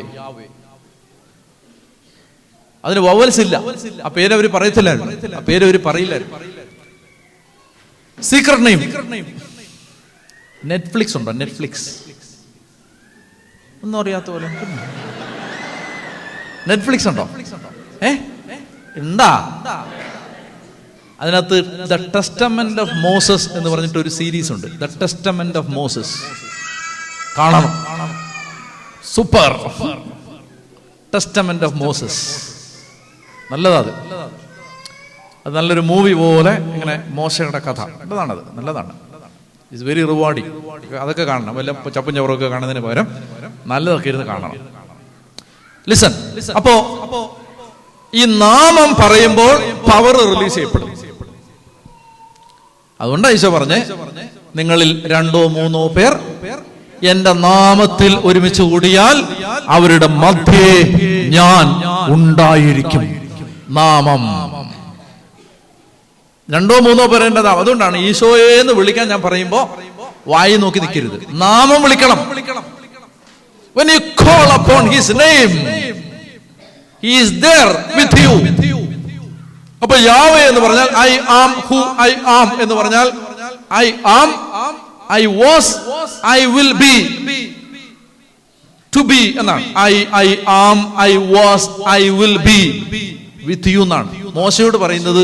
എന്റെ പേര് നിന്റെ കൂടെ വരുന്നവൻ, കൂടെ വസിക്കുന്നവൻ, കൂടെ സഞ്ചരിക്കുന്നവൻ, കൂടെ ജീവിക്കുന്നവൻ.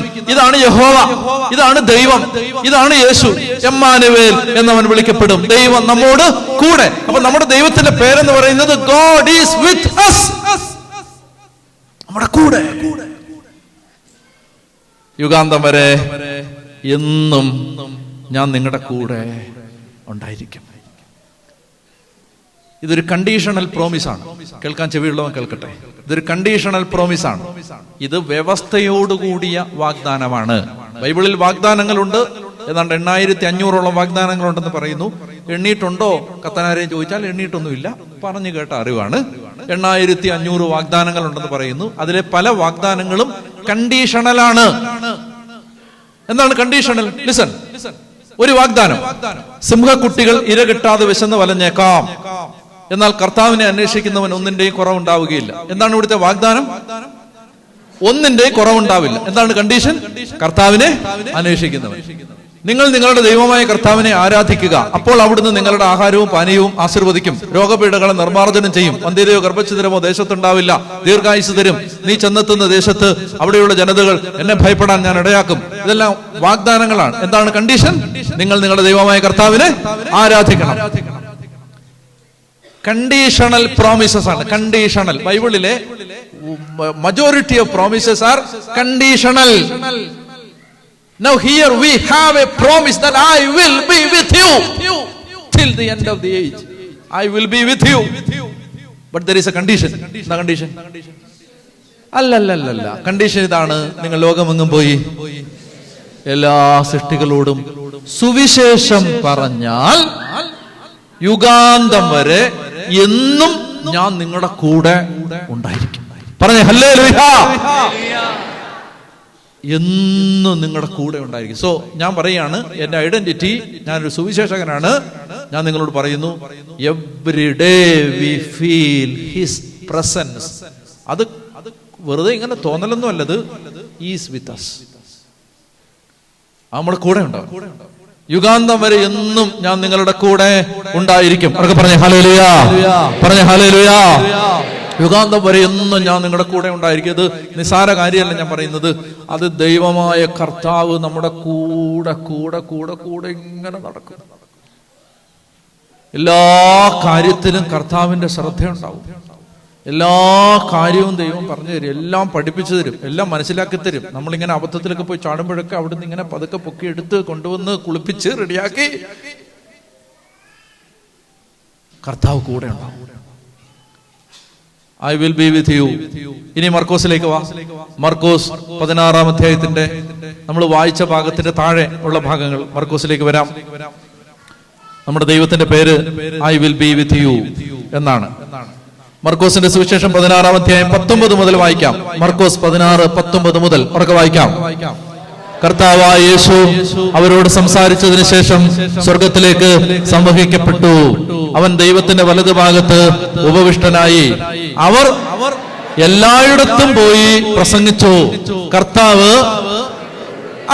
അവർ എല്ലായിടത്തും പോയി പ്രസംഗിച്ചപ്പോ അതിന് തൊട്ടു മുമ്പ് കർത്താവ് എവിടെ ഇരിക്കുന്നത്? ആദ്യത്തെ വാക്യം വായിക്കുക. കർത്താവായ യേശു അവരോട് സംസാരിച്ചതിന് ശേഷം സ്വർഗത്തിലേക്ക് സംവഹിക്കപ്പെട്ടു. അവൻ ദൈവത്തിന്റെ വലതുഭാഗത്ത് ഉപവിഷ്ടനായി. അപ്പൊ ഇപ്പൊ ദൈവം എവിടെ? ഈശോ എവിടാണ്? പിതാവിന്റെ വലതുഭാഗത്ത് ഇരിക്കുകയാണ്. എന്നാൽ ഇവര് സുവിശേഷം പ്രസംഗിക്കാൻ തുടങ്ങിയപ്പോ കർത്താവ് എന്ത് ചെയ്തു? കർത്താവ് അവിടെ നിന്ന് എഴുന്നേറ്റ് അവരുടെ കൂടെ പോയിരുന്നു. അവൻ അവരോടുകൂടെ പ്രവർത്തിക്കുകയും അടയാളങ്ങൾ കൊണ്ട് വചനത്തെ സ്ഥിരീകരിക്കുകയും ചെയ്തിരുന്നു.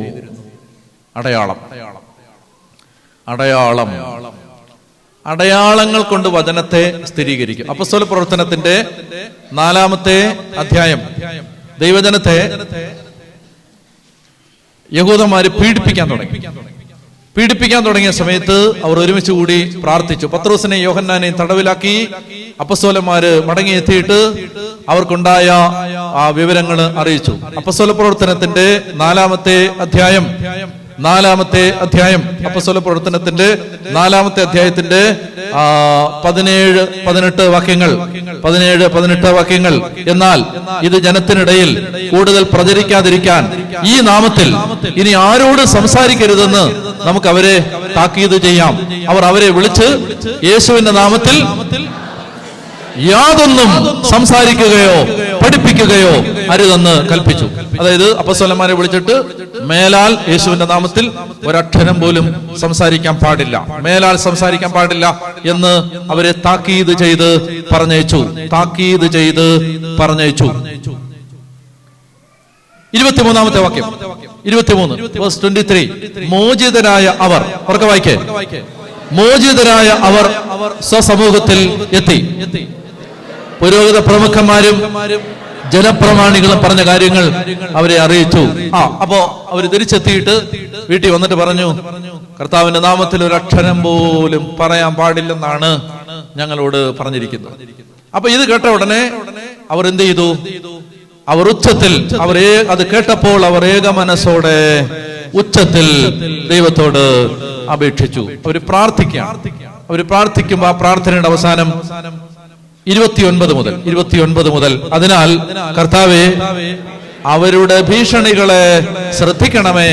അടുത്ത വാക്യം, അവിടുത്തെ പരിശുദ്ധദാസനായ യേശുവിന്റെ നാമത്തിൽ രോഗശാന്തിയും അടയാളങ്ങളും അത്ഭുതങ്ങളും സംഭവിക്കുന്നതിനായി അവിടുത്തെ കൈകൾ നീട്ടണമേ. അവിടുത്തെ വചനം പൂർണ്ണ ധൈര്യത്തോടെ പ്രസംഗിക്കാൻ ഈ ദാസരെ അനുഗ്രഹിക്കണമേ. പറഞ്ഞേ ഹല്ലേലൂയ. അതായത് ഈ ദൈവജനം പ്രാർത്ഥിക്കുകയാണ്. അതായത് അവരോട് പറഞ്ഞു, മേലാൽ നിങ്ങൾ യേശുവിന്റെ നാമത്തിൽ ഒരക്ഷരം പോലും പറയാൻ പാടില്ല, ഒരക്ഷരം പോലും പറയാൻ പാടില്ല. യേശുവിന്റെ നാമത്തിൽ ഇനി മേലാൽ നിങ്ങൾ സംസാരിച്ചു പോകരുത് എന്ന് പറഞ്ഞ് താക്കീത് ചെയ്ത് പറഞ്ഞയച്ചു കഴിഞ്ഞപ്പോൾ അവർ സ്വസമൂഹത്തിൽ മടങ്ങിയെത്തിയിട്ട് ഒരു കർത്താവിനോട് പ്രാർത്ഥിച്ചു, കർത്താവേ, ഞങ്ങളെ സുവിശേഷം പറയാതിരിക്കാൻ ഇവർ നിർബന്ധിച്ചുകൊണ്ടിരിക്കുന്നു, ഭയപ്പെടുത്തുന്നു, അതുകൊണ്ട് അങ്ങ് ഞങ്ങളെ സഹായിക്കണം. എങ്ങനെയാണ് സഹായിക്കേണ്ടത്? എങ്ങനെ സഹായിക്കണ്ടേ? എങ്ങനെയാ ഞങ്ങളെ സഹായിക്കണ്ടേ? സുവിശേഷം പറയരുത് എന്ന് ഞങ്ങളോട് ആളുകൾ വിലക്കുമ്പോൾ ഞങ്ങളെ നീ എങ്ങനെ സഹായിക്കണ്ടേ? അവരുടെ കഴുത്തിൽ പിടിച്ചിട്ടാണോ? അത് ഞങ്ങളെ താക്കീത് ചെയ്ത ആളുകൾക്ക് നാളെ സ്കൂട്ടർ അപകടം ഉണ്ടായി, കാർ അപകടം ഉണ്ടായി, അവർ മരിച്ചിട്ടാണോ? അല്ല, മറിച്ച് എന്ത് ചെയ്യണം? നിങ്ങൾ മനസ്സിലാക്കേണ്ടത് ഇതിന്റെ ദിശ പോകുന്നത് എങ്ങനെയാണ്. അതായത് സുവിശേഷം പറയരുതെന്ന് ഒരു കൂട്ടം ആളുകൾ വിലക്കിയിരിക്കുകയാണ്. അപ്പൊ ഇവര് പറയാണ്, കർത്താവേ, ഞങ്ങളോട് പറഞ്ഞിരിക്കുകയാണ് സുവിശേഷം പറയരുതെന്ന്, അതുകൊണ്ട് ഞങ്ങളെ സഹായിക്കണം. എന്ത് ചെയ്യണം? അവന്മാരെ എല്ലാം പിടിച്ച് ആമസോണിലേക്ക് നാട് കടത്തുക ആണോ? അല്ല, പിന്നെന്താ ചെയ്യണ്ടേ? അവരെ ഒന്നും ചെയ്യണ്ട, ഞങ്ങൾക്ക് എന്ത് ചെയ്യണം? ഒന്ന്, ഞങ്ങൾക്ക് ധൈര്യം തരണം. 2, ഞങ്ങൾ സുവിശേഷം പ്രസംഗിക്കുമ്പോൾ അടയാളങ്ങളും അത്ഭുതങ്ങളും രോഗശാന്തികളും സംഭവിക്കണം. അവരെ നീ ഒന്നും ചെയ്യണ്ട, ഞങ്ങൾ സുവിശേഷം. അതായത് നിങ്ങൾ മനസ്സിലാക്കേണ്ട ഒരു കാര്യം, എല്ലാ സുവിശേഷ വിരോധികളും കാലാന്തരത്തിൽ മാറി. ആക്സ് 14:3 വായിക്കാം.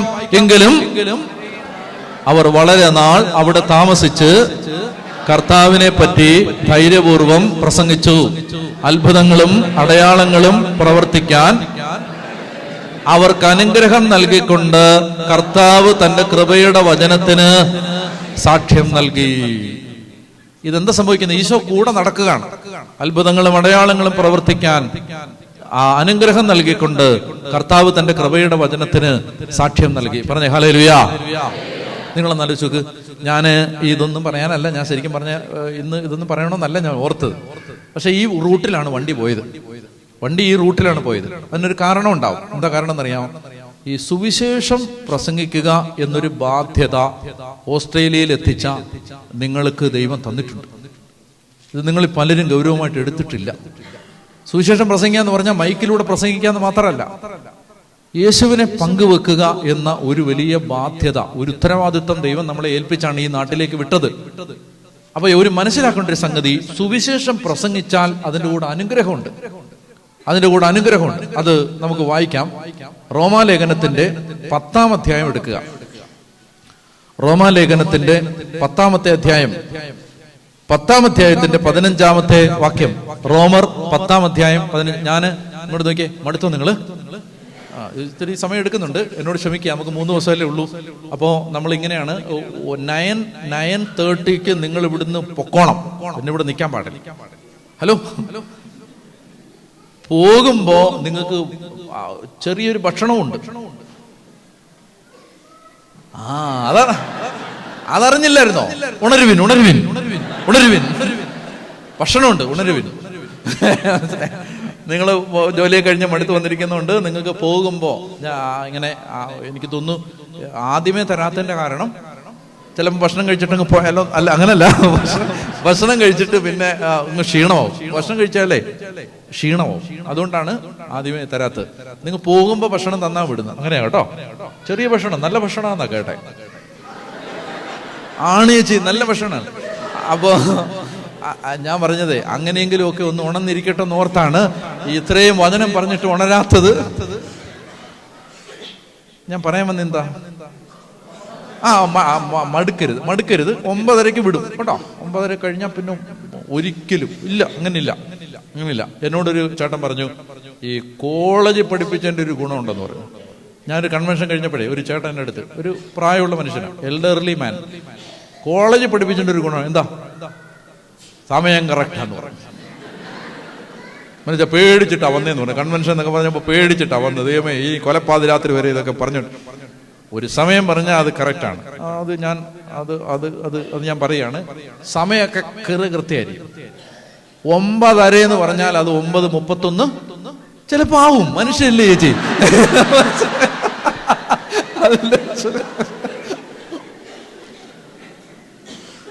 ആവാതിരിക്കാൻ ശ്രമിക്കും.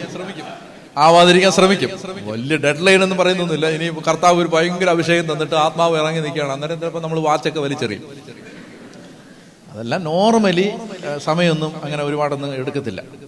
ഒരു സമയം പറഞ്ഞു, എനിക്ക് തന്നിരിക്കുന്ന സമയമാണിത്. ഇതിനകത്ത് എന്തെങ്കിലും പ്രോബ്ലം ഉണ്ടെങ്കിൽ നമ്മുടെ വികാരിച്ചനെ ഒന്ന് ഒറ്റയ്ക്ക് കാണുന്നത് നല്ലതാണ്. ഈ സമയത്ത്, കാരണം അച്ഛൻ പറഞ്ഞ സമയമാണ് ഈ സമയം, ഇത്ര മണിക്ക്. ഓക്കെ, അപ്പൊ ഞാൻ പറഞ്ഞു വരുന്നത്, ലിസൺ. റോമാലേഖനം 10-ാം അധ്യായം 10-ാം അധ്യായത്തിന്റെ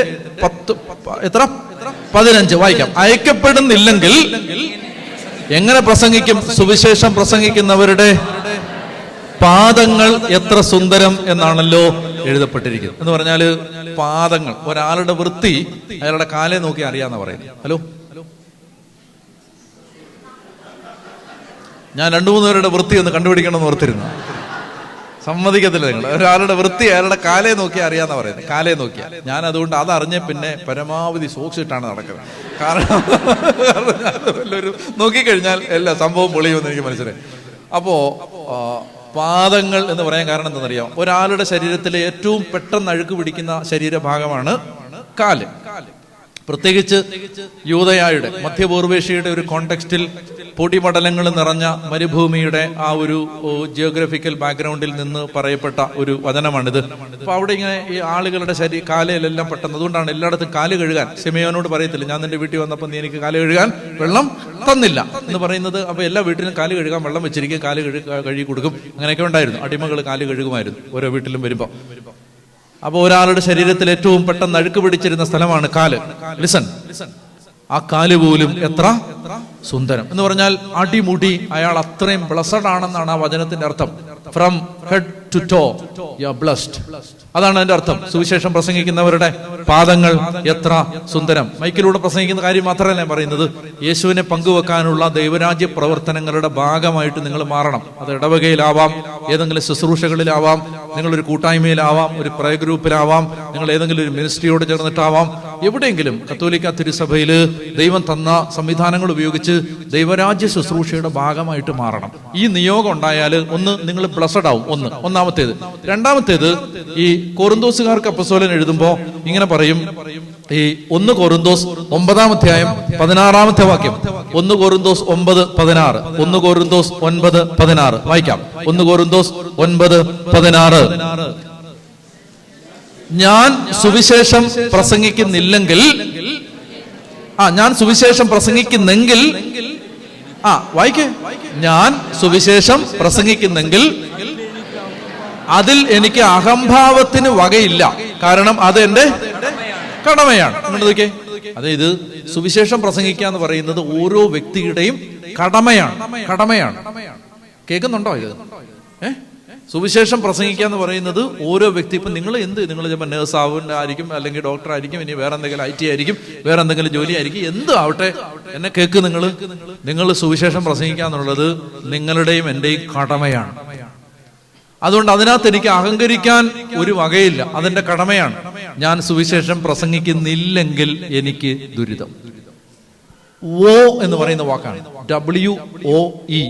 വോ എന്ന് ബൈബിളിൽ പറഞ്ഞാൽ കേഴ്സ് എന്നാണ്, ശാപം എന്നാണ്. അത് മലയാളത്തിൽ നമുക്ക് വായിക്കുന്നവന് വിഷമം വരാതിരിക്കാൻ ദുരിതം എന്ന് ട്രാൻസ്ലേറ്റ് ചെയ്തിരിക്കുന്നതേ ഉള്ളൂ.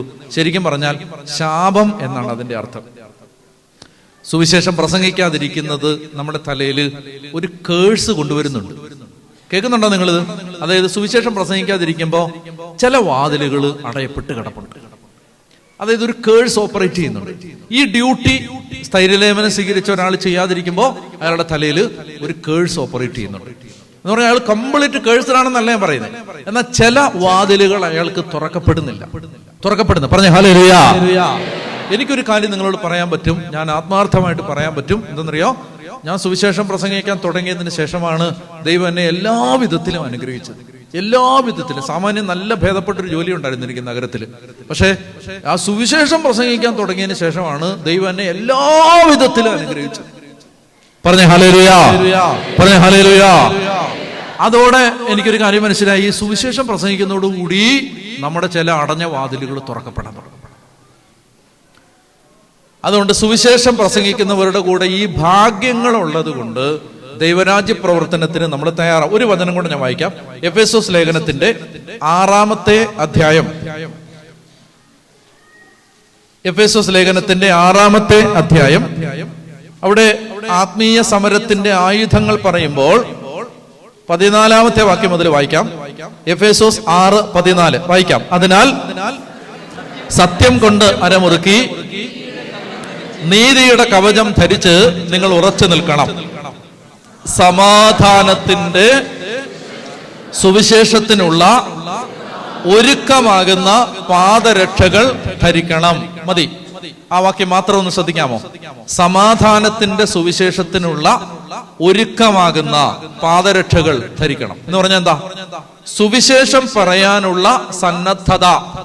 The readiness to preach the gospel of peace. Your readiness to preach the gospel of peace. സമാധാനത്തിന്റെ സുവിശേഷം പറയാനുള്ള നിന്റെ സന്നദ്ധത അതെന്താണ്? അത് പാദരക്ഷയാണെന്ന്. നീ നടക്കുന്ന വഴികളിൽ നിന്നെ പാമ്പ് കൊത്താതിരിക്കാൻ, മുള്ളു കൊള്ളാതിരിക്കാൻ, നീ കുഴി വീഴുമ്പോൾ നിനക്ക് പരിക്കേൽക്കാതിരിക്കാൻ, നിന്റെ കാല് മറിഞ്ഞു വീണ് ഒടിയാതിരിക്കാൻ, അല്ലെങ്കിൽ നിന്റെ കാലിനുള്ള പ്രൊട്ടക്ഷനാണ്. നടക്കുന്ന വഴികളിൽ മാർഗങ്ങളിലെ സുരക്ഷിതത്വമാണ് സുവിശേഷം പറയാനുള്ള സന്നദ്ധത. സുവിശേഷം പറയുമ്പോൾ നമുക്ക് പ്രൊട്ടക്ഷൻ കിട്ടുമെന്ന് പറഞ്ഞ ഹല്ലേലൂയ. അപ്പൊ അതുകൊണ്ട് അത് നമ്മൾ ഗൗരവമായിട്ട് എടുക്കണം.